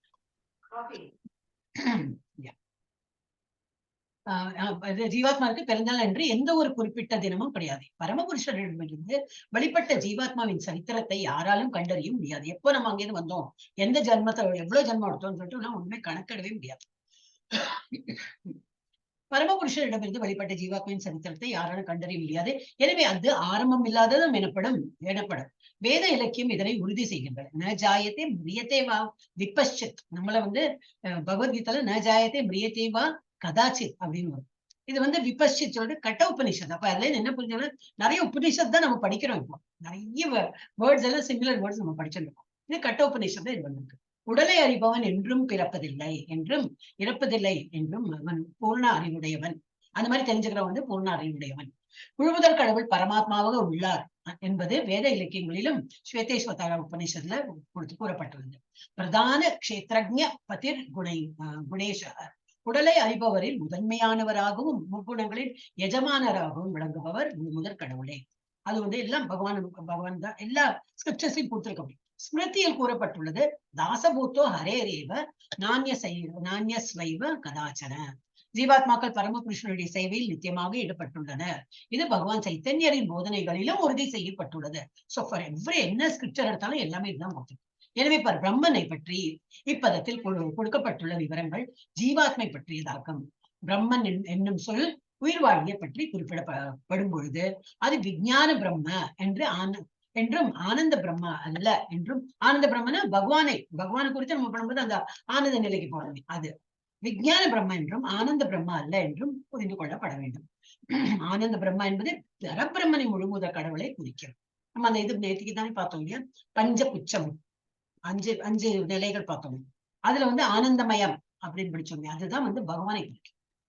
எஸ், அடுத்தது யாரு மாதாஜி? ராஜேஸ்வரி. ஹரே கிருஷ்ணா மாதாஜி. படிமா. அம்மா வந்துட்டாங்களா? இல்ல இல்லையா? அம்மா இன்னும் வரலைங்க மாதாஜி. படிமா. சர்வதः பாணிபாதம் தத் சர்வதோ அக்ஷி சிரோமுகம் சர்வதः ஸ்ருதிமல்லோகே சர்வம் ஆவ்ருத்ய திஷ்டதி. சர்வதः எங்கும், பாணி கரங்கள், பாதம் கால்கள், தத் அந்த, சர்வதः எங்கும், அக்ஷி கண்கள், ஷிர தலை, முகம் முகம், சர்வதக எங்கும், ஸ்ருதி மத் காதுகள் இருக்கின்றன, லோகே உலகத்தில், சர்வம் எல்லா, ஆவ்ருத்திய திரையிட்டு, திஷ்டதி இருக்கின்றது. அவரது கரங்கள், கால்கள், கண்கள் மற்றும் முகங்கள் எல்லா இடங்களிலும் உள்ளன. எல்லா இடங்களிலும் அவரது காதுகளும் உள்ளன. இவ்வாறாக எங்கும் வீற்றிருப்பவராக பரமாத்மா விளங்குகின்றார். சூரியன் தனது கதிர்களை எங்கும் பரப்பிய வண்ணம் இருப்பதை போல புருஷோத்தமரான முழுமுதற் கடவுளும் பரமாத்மாவும் உள்ளார். எங்கும் வியாபித்திருக்கும் உருவில் அவர் இருக்கின்றார். மேலும் எல்லா தனிப்பட்ட உயிர்வாளிகளும் அவரில் இருக்கின்றனர். மாபெரும் ஆதிகுருவான பிரம்மாவிலிருந்து தொடங்கி மிகச்சிறிய எறும்பு வரை அனைவரும் அவரில் உள்ளனர். எண்ணற்ற தலைகள், கால்கள், கரங்கள், கண்கள் மற்றும் எண்ணற்ற உயிர்வாளிகளும் இருக்கின்றனர். இவையெல்லாம் பரமாத்மாவின் மீதும் பரமாத்மாவிலும் உள்ளன. எனவே பரமாத்மா எங்கும் நிறைந்தவர். தனிப்பட்ட ஆத்மாவினால் தனது கரங்கள், கால்கள் மற்றும் கண்கள் எங்கும் இருப்பதாக கூற முடியாது. அது சாத்தியமல்ல. அறியாமையின் காரணத்தினால் தனது கரங்களும் கால்களும் எல்லா இடங்களிலும் பரவி இருப்பதை தான் உணராமல் இருக்கின்றேன் என்றும், தக்க ஞானத்தை அடையும் பொழுது அந்த நிலைக்கு வந்துவிடலாம் என்றும் ஜீவாத்மா நினைத்தால் அவனது எண்ணம் முரண்பாடானதாகும். அதாவது ஜட இயற்கையின் கட்டுப்பாட்டிற்குள் வந்த ஜீவாத்மா பரமனாக இருக்க முடியாது என்பதே இதன் பொருள். பரமன் தனிப்பட்ட ஜீவாத்மாவிலிருந்து வேறுபட்டவர். தனது கரத்தை எல்லையின்றி நீட்டிக்க அந்த பரமனால் முடியும். ஜீவாத்மாவினால் அஃது இயலாது. தமக்கு பூவோ பழமோ சிறிது நீரோ யாரேனும் சமர்ப்பித்தால் அதை தாம் ஏற்றுக்கொள்வதாக பகவத்கீதையில் பகவான் கூறுகின்றார். பகவான் மிகவும் தூரத்தில் இருந்தால் எவ்வாறு அவரால் பொருட்களை ஏற்க முடியும்? இதுவே பகவானுடைய சர்வ வல்லமை. பூமியிலிருந்து மிக மிக தொலைவில் உள்ள தனது சொந்த லோகத்தில் அவர் வீற்றிருந்தாலும் யாரேனும் எதையாவது அர்ப்பணித்தால் அதை ஏற்பதற்கு தனது கரத்தை அவரால் நீட்டிக்க இயலும். இதுவே அவரது சக்தி. பிரம்ம சம்மேதியில் பதம் 5.37 கோலோக ஏவ நிவசத்யகி லாத்ம பூதக. அவர் தனது தெய்வீக உலகில் எப்போதும் லீலைகளில் ஈடுபட்டிருந்தாலும் எங்கும் பரவியுள்ளார் என்று கூறப்பட்டுள்ளது. ஜீவாத்மாவினால் தான் எங்கும் பரவி இருப்பதாக கூறிக்கொள்ள முடியாது. எனவே இந்த ஸ்லோகம் முழுமுதற் கடவுளான பரமாத்மாவையே விவரிக்கின்றது, ஜீவாத்மாவை அல்ல. ஹரே கிருஷ்ணா மாதாஜி. எவ்வளவு இருக்கு பாத்தீங்க? 34 இருக்கு. இப்படி மெதுவா போச்சுன்னா டைம் எடுக்கும். But I think this is better இல்லையா? இன்னும் நல்லா புரியும். ஓகே, அப்ப என்னது, பகவானுடைய கரங்கள்லாம் எவ்வளவு நிறைய கரங்கள், நிறைய கால்கள், ஏன்னா எல்லாம் அவருக்குள்ளதானே அடக்கம். எல்லாருமே நம்ம மாத்திரம் இல்ல, சேஜஸ் அண்ட் டெமிகாட்ஸ் எல்லாம் அவருக்குள்ள அடக்கம். நம்ம 10-11 சாப்டர்ல பார்த்தோம். நான் தான் இருக்கு ஏதாவது இருக்கிறதுலாம் சொல்றாரு. சோ அவரது கரங்கள், கால்கள், கண்கள் மற்றும் முகங்கள் எல்லா இடங்களிலும் உள்ளன.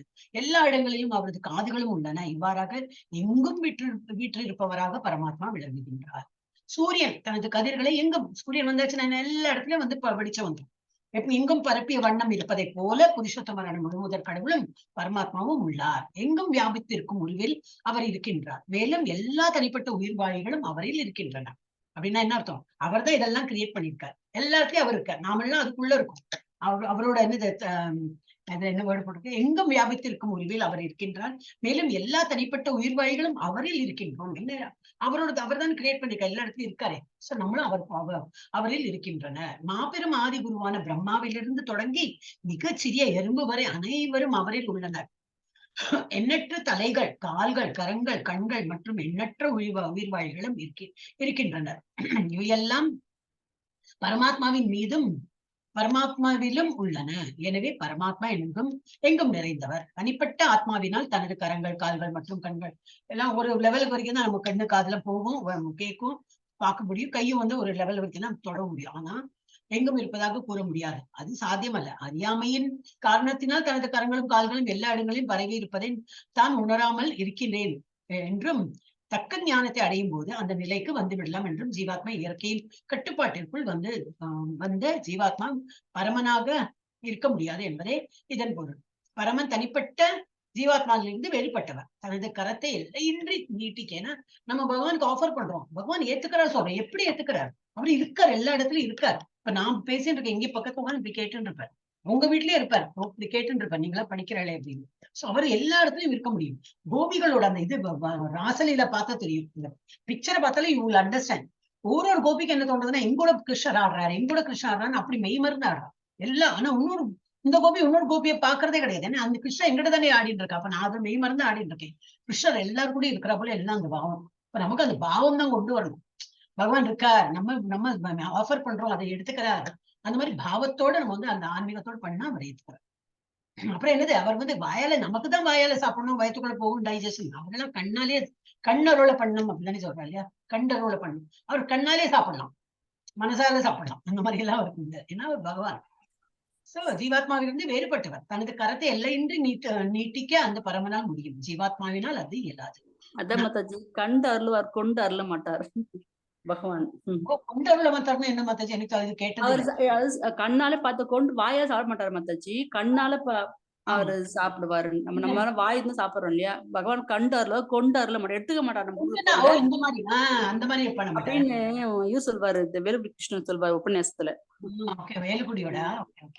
ஆமா, வேலுக்குடி கிருஷ்ணன் அழகா சொல்வாரு. நல்லா இருக்கும் அவரோட உபன்யாசம். அவர் சொல்வாரு. எனக்கெல்லாம் அவரோட ஹை லெவல் நிறைய கேட்பேன் மாதாஜி. யாத்திரா அவர் கூட தான் போயிருந்தோம் ஒரு few years முன்னாடி. ஆமா, நான் கூட போன மாதாஜி பக்கத்துல. இப்ப குருவாயூர் போன மாதாஜி, திவ்யதர்சி போன ஒரு 3 மாசம் போனா குருவாயூர் போன மாதாஜி. நான் மிஸ் பண்ணிட்டேன், எல்லாம் போனாங்க, நான் போக மிஸ் பண்ணிட்டேன். அப்ப என்னது, ஜீவாத்மாவினால் அது இயலாது. தமக்கு பூவோ பழமோ சிறிது நீரோ என்ன ஆஃபர் என்னால் முடியலையே பகவான், இது மாத்திரம் தான் அந்த ஒரு ஃபீலோட நம்ம வச்சா கூட அவர் டோன்ட் வரி, டிவோட்டிக்கு அப்படி அவர் கருணை காட்டுவார். டோன்ட் வரி, ஐநோ உன்னோட என்ன கஷ்டம் எனக்கு தெரியும், ஒரு மாலை தான் பண்ண முடியுதா, டோன்ட் வரி. அவரை எல்லாம் நம்மள அப்படி இவில் மேக் நம்மள ரொம்ப கம்ஃபர்ட் லெவல்ல வச்சிருக்காரு.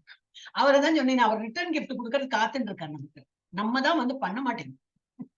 அப்ப நம்ம நிறைய பண்ணோம்.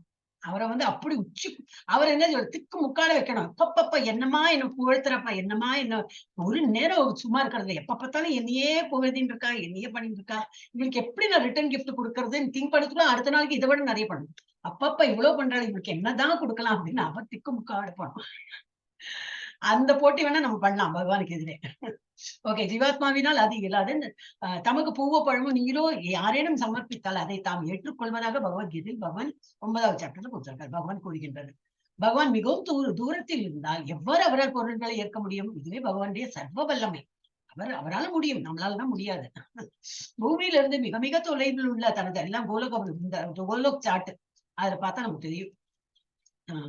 அது வாங்கி வச்சுக்கிறது ரொம்ப நல்லதுன்னா, கோலோக சாட்டு வந்து வாங்கி வச்சுக்கணும் ரொம்ப நல்லது.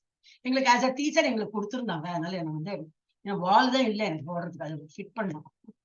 அவரால் பொருள்களை இதுவே பகவானுடைய சர்வ வல்லமை. பூமியிலிருந்து மிக மிக தொலைவில் உள்ள தனது சொந்த லோகத்தில் அவர் வீற்றிருந்தாலும் யாரேனும் எதையாவது அர்ப்பணித்தால் அதை ஏற்பதற்கு தனது கரத்தை அவரால் நீட்டிக்க இயலும். இதுவே அவரது சக்தி. பிரம்ம சமித்தையில் கோலோக ஏவ நிவசத்தியத்தில் அகிலாத்ம பூத. அவர் தனது தெய்வீக உலகில் எப்பொழுதும் லீலைகளில் ஈடுபட்டிருந்தாலும் எங்கும் பரவியுள்ளார் என்று கூறப்பட்டுள்ளது. ஜீவாத்மாவினால் தான் எங்கும் பரவி இருப்பதாக கூறிக்கொள்ள முடியாது. எனவே இப்பதம் முழுமுதற் கடவுளான பரமாத்மாவை விளக்குகின்றது, ஜீவாத்மாவை அல்ல.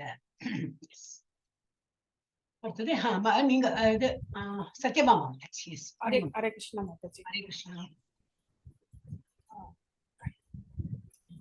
சர்வேந்திரிய குணாபா குணாபாசம். சர்வ இந்திரிய குண ஆபாசம் சர்வ இந்திரிய விவர்ஜிதம் சக்தம் சர்வபிருத் ச ஏவ நிர்குணம் குண போக்த்ரு ச.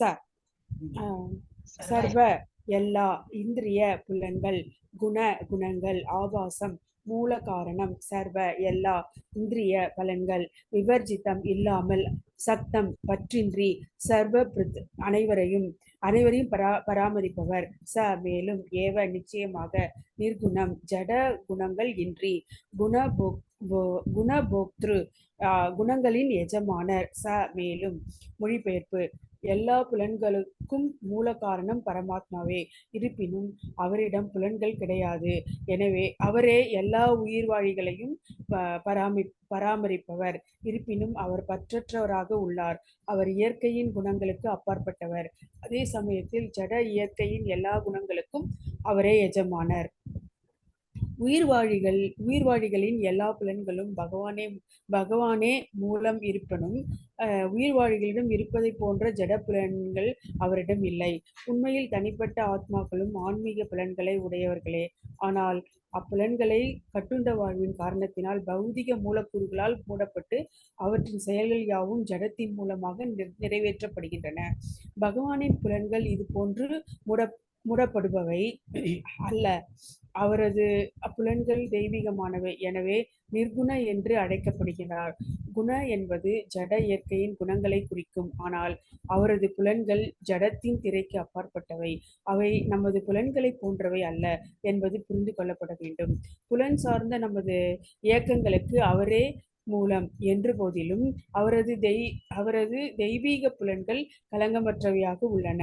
இது வேதாச பதர உபனிஷத்தின் 3.19 அபானி பாதோ ஜபனோ காகிதா என்னும் பதத்தில் மிக அருமையாக விளக்கப்பட்டுள்ளது.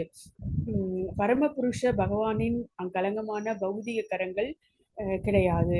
ஆனால் யாகத்தில் அர்ப்பணிக்கப்படும் எதையும் ஏற்றுக்கொள்ளத்தக்க கைகளை அவர் கொண்டுள்ளார். இதுவே கட்டுண்ட ஆத்மாவிற்கும் பரமாத்மாவிற்கும் உள்ள வேறுபாடு. அவரிடம் கண்கள் இல்லை, ஆனால் கண்கள் உண்டு. இல்லாவிடில் அவரால் எப்படி பார்க்க முடியும்? கடந்த காலம், நிகழ்காலம், எதிர்காலம் என எல்லாவற்றையும் அவர் காண்கிறார்.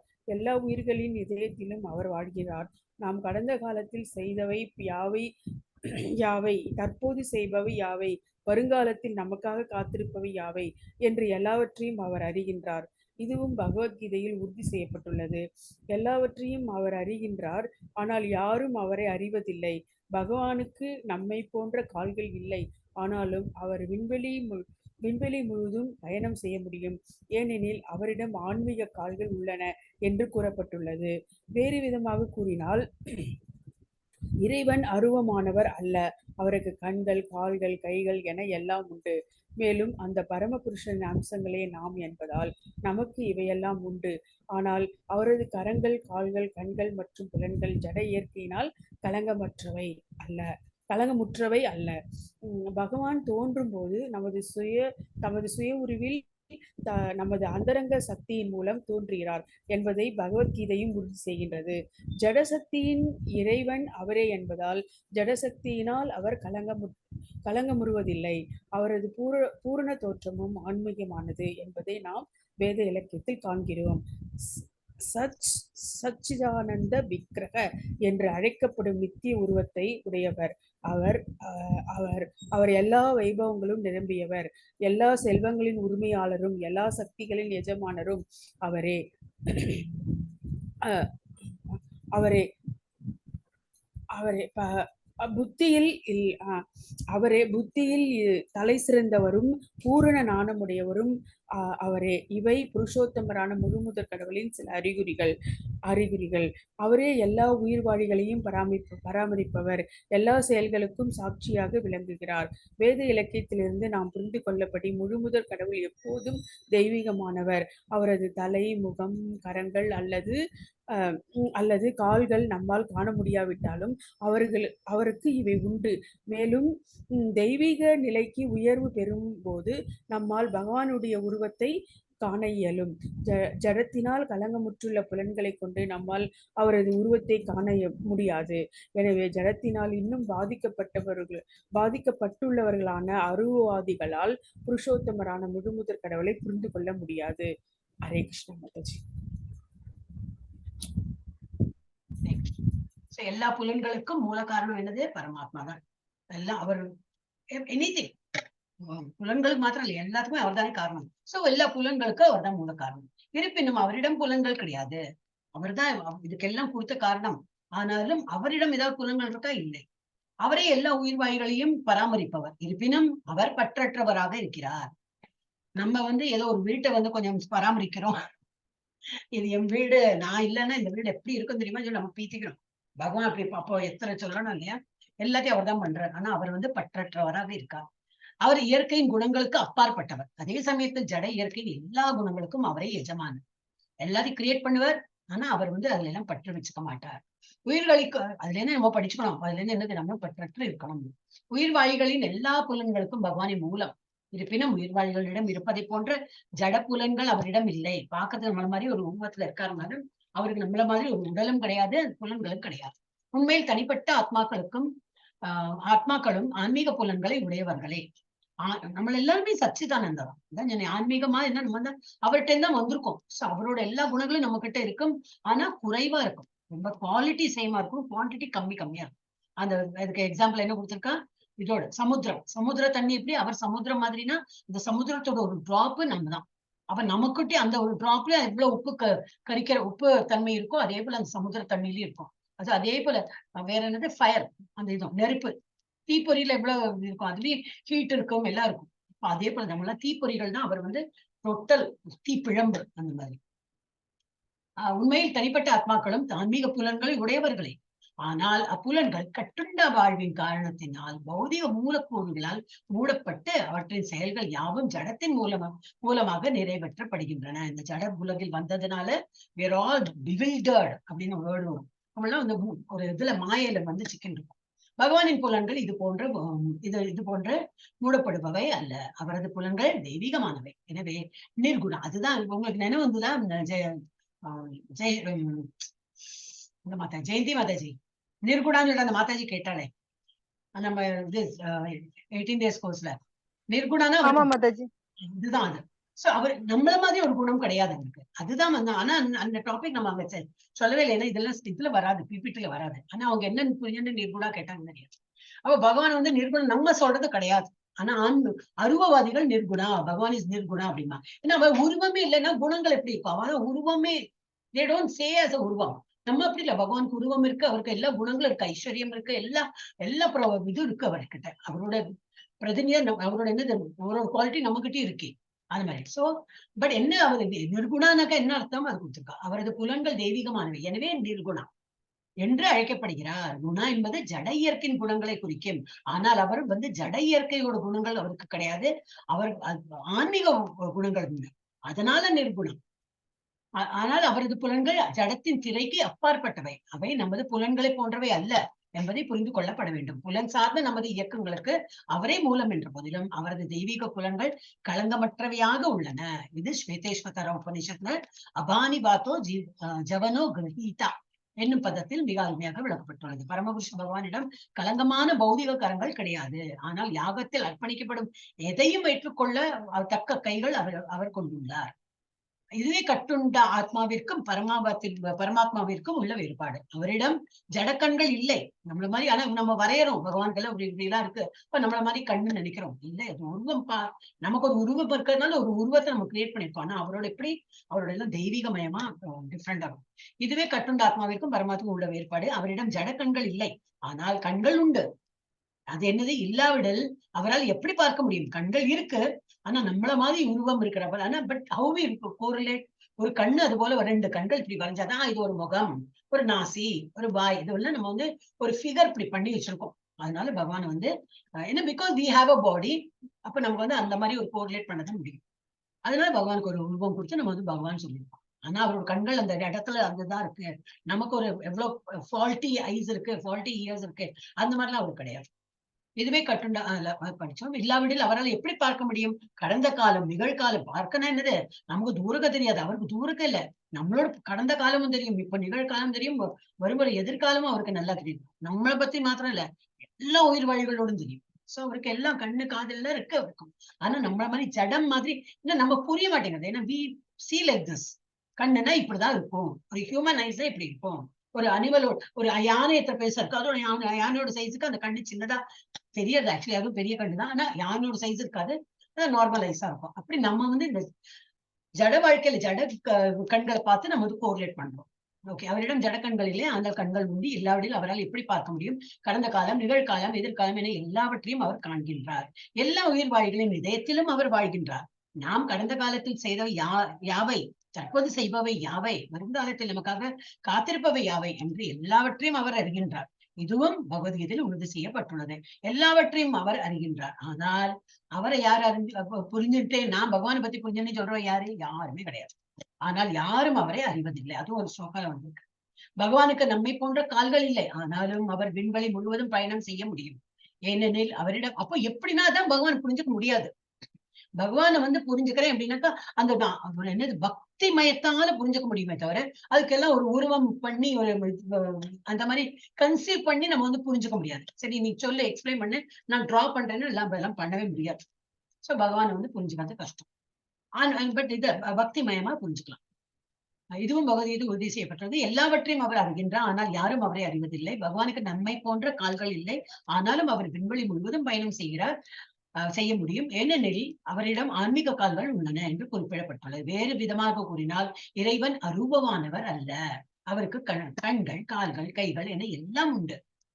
மேலும் அதனாலதான் நிர்குணாயி இல்லை, அவர் வந்து குணங்களோடதான் இருக்க. நிர்குணம்னா இல்லைன்னு அர்த்தம். ஆனா என்னது, நம்மள மாதிரி புலன்கள் இல்லை, எல்லாம் ஆன்மீகமயமா இருக்கும் அவர்கிட்ட, ஜட புலன்கள் இல்லை. மேலும் அந்த பரமபுருஷரின் அம்சங்களே நாம் என்பதால் நமக்கும் இவையெல்லாம் உண்டு. ஆனால் அவரது கரங்கள், கால்கள், கண்கள் மற்றும் புலன்கள் ஜட இயற்கையினால் கலங்கமற்றவை அல்ல. நம்மளோட எல்லாம் லிமிடேஷன்ஸ் உண்டு, அவருக்கு அந்த லிமிடேஷன் எல்லாம் கிடையாது. பகவான் தோன்றும் போது தமது சுய உருவில் தமது அந்தரங்க சக்தியின் மூலம் தோன்றுகின்றார் என்பதை பகவத்கீதையில் உறுதி செய்கின்றது. ஜடசக்தியின் இறைவன் அவரே என்பதால் ஜடசக்தியினால் அவர் கலங்க முடிவதில்லை. அவரது பூர்ண தோற்றமும் ஆன்மீகமயமானதும் என்பதை நாம் வேத இலக்கியங்களில் காண்கின்றோம். சச்சிதானந்த விக்கிரக என்று அழைக்கப்படும் நித்திய உருவத்தை உடையும் அவர் எல்லா வைபவங்களும் நிரம்பியவர், எல்லா செல்வங்களையும் உரிமையாளர், எல்லா சக்திகளையும் எஜமானர். அவர் தான் கண்ட்ரோலர், அவர் தான் ப்ரொப்ரேட்டர், அவர் தான் எஜமானர். எல்லாம் முடிச்சு எல்லா சக்திகளும் எஜமானரும் அவரே. புத்தியில் தலை சிறந்தவரும் பூர்ண ஞானமுடையவரும் அவரே. இவை புருஷோத்தமரான முழுமுதற் கடவுளின் சில அறிகுறிகளாகும். அவரே எல்லா உயிர் வாழிகளையும் பராமரிப்பவர், எல்லா செயல்களுக்கும் சாட்சியாக விளங்குபவர். வேத இலக்கியங்களிலிருந்து நாம் புரிந்து கொண்டுள்ளபடி முழுமுதற் கடவுள் எப்போதும் தெய்வீகமானவர். அவரது தலை, முகம், கரங்கள் அல்லது கால்களை நம்மால் காண முடியாவிட்டாலும் அவருக்கு இவை உண்டு. மேலும் தெய்வீக நிலைக்கு உயர்வு பெறும்போது நம்மால் பகவானுடைய உருவத்தை காண இயலும். அப்ப என்னது, தெய்வீக நிலைக்கு எப்படி ஏற முடியும்? ஒன்லி த்ரூ பக்தி துண்டு. ஜடத்தினால் கலங்கமுற்றுள்ள புலன்களை கொண்டு நம்மால் அவருக்கு உருவத்தை காண முடியாது. எனவே ஜடத்தினால் இன்னும் பாதிக்கப்பட்டுள்ளவர்களாக அருவவாதிகள், அதனால அவர்கள் வந்து கொஞ்சம் கடினமான பாதை சொல்றோம். அருவவாதிகளால் புருஷோத்தமரான முழுமுதற் கடவுளை புரிந்து கொள்ள முடியாது. ஐஸ்வர்யா மாதாஜி இருக்கா? படிங்க. இது எவ்வளவு பண்ணியாச்சு? இன்னும் ஒரு ஸ்லோகா படிக்கலாமா? 6:30க்கு நம்ம முடிக்கலாமா? கேட்கணும் நிஜமா. ஹரே கிருஷ்ணா. ஹரே கிருஷ்ணா மாதாஜி. 6:20 ஆறுது. 6:30க்கு முடிக்கலாமா? என்ன பண்ணலாம்? ஹரே கிருஷ்ணா. ஹரே கிருஷ்ண மாதாஜி 7 o'clock இது புருஷோத்தமாஸ் இது ஆர்த்தி பார்க்கணும் மாதாஜி. அப்புறம் அந்த சாப்டர் படிக்கணும் மாதாஜி. அவங்களோடய படிக்கணும் மாதாஜி. ஆமா, கீ லேம்ப் பார்க்கணும். அதெல்லாம் இருக்கு மாதாஜி 7 o'clock. இப்ப 6 நான் என்ன சொல்றேன் 6:20. இப்ப 6:20 ஆகுது. 10 நிமிஷம் நம்ம இருக்கலாமா கேக்குறேன். 6:30 வரைக்கும் பண்ணலாமா கேக்குறேன். இது எவ்வளவு பெருசு பார்ப்பேன் மாதாஜி. சின்ன ஸ்லோகம் தான் மாதாஜி, அது ஒன் பேஜ் தான் வருது. ஒரே ஒரு பேர் தான் மாதாஜி, பண்ணிடலாம். ரெண்டும் சரி. சின்ன சொல்லுங்க. 18 வேணா நம்ம நாளைக்கு பண்ணலாம். நாளைக்கு இல்ல அடுத்த வாரம் படிச்சுடலாம். இந்த 10 நிமிஷம் हरे कृष्ण माताजी। படிமா. எங்க இருந்தேன்? बहिरन्तश्च भूतानम् असरं सरम् एव च सूक्ष्मत्वात् तत् अविज्ञेयं दुरास्तं सन्तिके च तत् பகி வெளியே அந்த உள்ளே ச மேலும் பூதானம் எல்லா உயிர்வாளிகளின் அரசம் அசையாத சரம் அசைகின்ற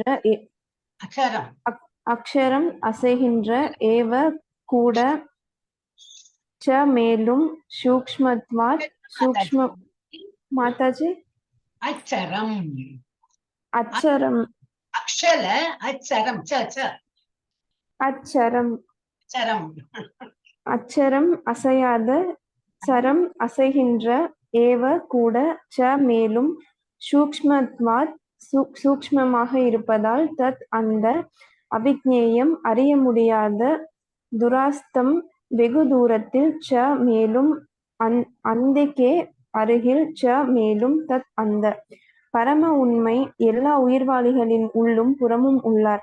அசைவன மற்றும் அசையாதவற்றிலும் உள்ளார். அவர் சூக்ஷ்மமானவர் என்பதால் ஜட புலன்களின் வலிமையால் காண்பதற்கோ அறிவதற்கோ அப்பாற்பட்டவர். மிக மிக தொலைவில் இருப்பினும் அவர் அனைவரின் அருகிலும் உள்ளார். பொருளுரை: ஒவ்வொரு உயிர்வாளியின் உள்ளும் புறமும் பரம புருஷரான நாராயணர் வசிப்பதாக வேத இலக்கியத்திலிருந்து நாம் புரிந்து கொள்கிறோம். ஆன்மீக உலகங்கள் ஜட உலகங்கள் என இரண்டிலும் அவர் உள்ளார். அவர் வெகு தொலைவில் இருந்தாலும் நமக்கு அருகிலும் இருக்கின்றார். இவை வேத இலக்கியத்தின் கூற்றுகள். அசினோ தூரம் பிரஜதி ஷயானோ யாதி சர்வதக. கட உபனிஷத் 1.2.21. மேலும் அவர் எப்போதும் தெய்வீக ஆனந்தத்தில் ஆழ்ந்திருப்பதால் எவ்வாறு அவர் தமது முழு வைபவங்களை அனுபவிக்கின்றார் என்பதை நம்மால் புரிந்து கொள்ள இயலாது. இந்த ஜட புலன்களை கொண்டு அவரை காணவோ புரிந்து கொள்ளவோ நம்மால் முடியாது. எனவே நமது பௌதீக மனமோ புலன்களோ அவரை புரிந்து கொள்வதில் உதவாது என்று வேத மொழியில் கூறப்பட்டுள்ளது. ஆனால் எவனொருவன் தனது மனதையும் புலன்களையும் பக்தி தொண்டின் மூலம் கிருஷ்ண உணர்வை பயிற்சி செய்து தூய்மைப்படுத்தி விட்டானோ அவனால் அவரை இடைவிடாமல் காண முடியும். இறைவனிடம் பிரேமையை விருத்தி செய்து கொண்ட பக்தன் அவரை இடையறாது காண இயலும் என்பது பிரம்ம சம்ஹிதையிலும் உறுதி செய்யப்பட்டுள்ளது. பக்தி தொண்டினால் மட்டுமே அவரை காணவும் புரிந்து கொள்ளவும் முடியும் என்று பகவத்கீதையிலும் 11.54 உறுதி செய்யப்பட்டுள்ளது. பக்தியா த்வனன்யாய சக்தியாக. ஹரே கிருஷ்ண மாதாஜி. பக்தியோட தான் புரிஞ்சுக்கொள்ளணும். அது நம்ம இதுக்கு முன்னாடி படிச்சு சொன்னோம் இல்லையா? பரம உண்மை எல்லா உயிர்வழிகளின் உள்ளும் புறமும் உள்ளார். இவர் தான் பரம உண்மை. உண்மைன்னா பகவான் தான். அவர் எங்க இருக்கார்? நமக்கு உள்ளியும் இருக்கார். ஆஸ் அ பரமாத்மா வெளியிலையும் இருக்கார். அப்போ உள்ளம் புறமும் இருக்கார். அசைவன மற்றும் அசையாதவற்றை அதுலயும் இருக்கார். அவர் சூக்ஷ்மமானவர், கண்ணுக்கு புலப்படாம இருக்கார் என்பதால் ஜடப்புலன்களின் வலிமையால் காண்பதற்கோ அறிவதற்கோ அப்பாற்பட்டவர். மிக மிக தொலைவில் இருப்பினும் அவர் அனைவரின் அருகிலும் உள்ளார். ஒவ்வொரு உயிர்வாழியின் உள்ளும் புறமும் பரம புருஷரான நாராயணன் வசிப்பதாக வேத இலக்கியங்களிலிருந்து நாம் புரிந்து கொள்கிறோம். ஆன்மீக உலகங்கள் ஜட உலகங்கள் என இரண்டிலும் அவர் உள்ளார். அவர் வெகு தொலைவில் இருந்தாலும் நமக்கு அருகிலும் இருக்கிறார். அவர் விபு, பெரிய உருவம் எடுத்துன்னு அவர் இருக்கார். கோலோக பிருந்தாவனத்தில் இருக்கார். எல்லாம் அவருக்கு படைச்ச அந்த இதுல எல்லாமே இருக்கார். நமக்குள்ளேயும் அணு அந்த மாதிரி சின்ன ரூபத்திலே இருக்கிறார். இவை வேத இலக்கியத்தின் கூற்றுகள். அசினோ தூரம் பிரஜதி ஷயானோ யாதி சர்வதக.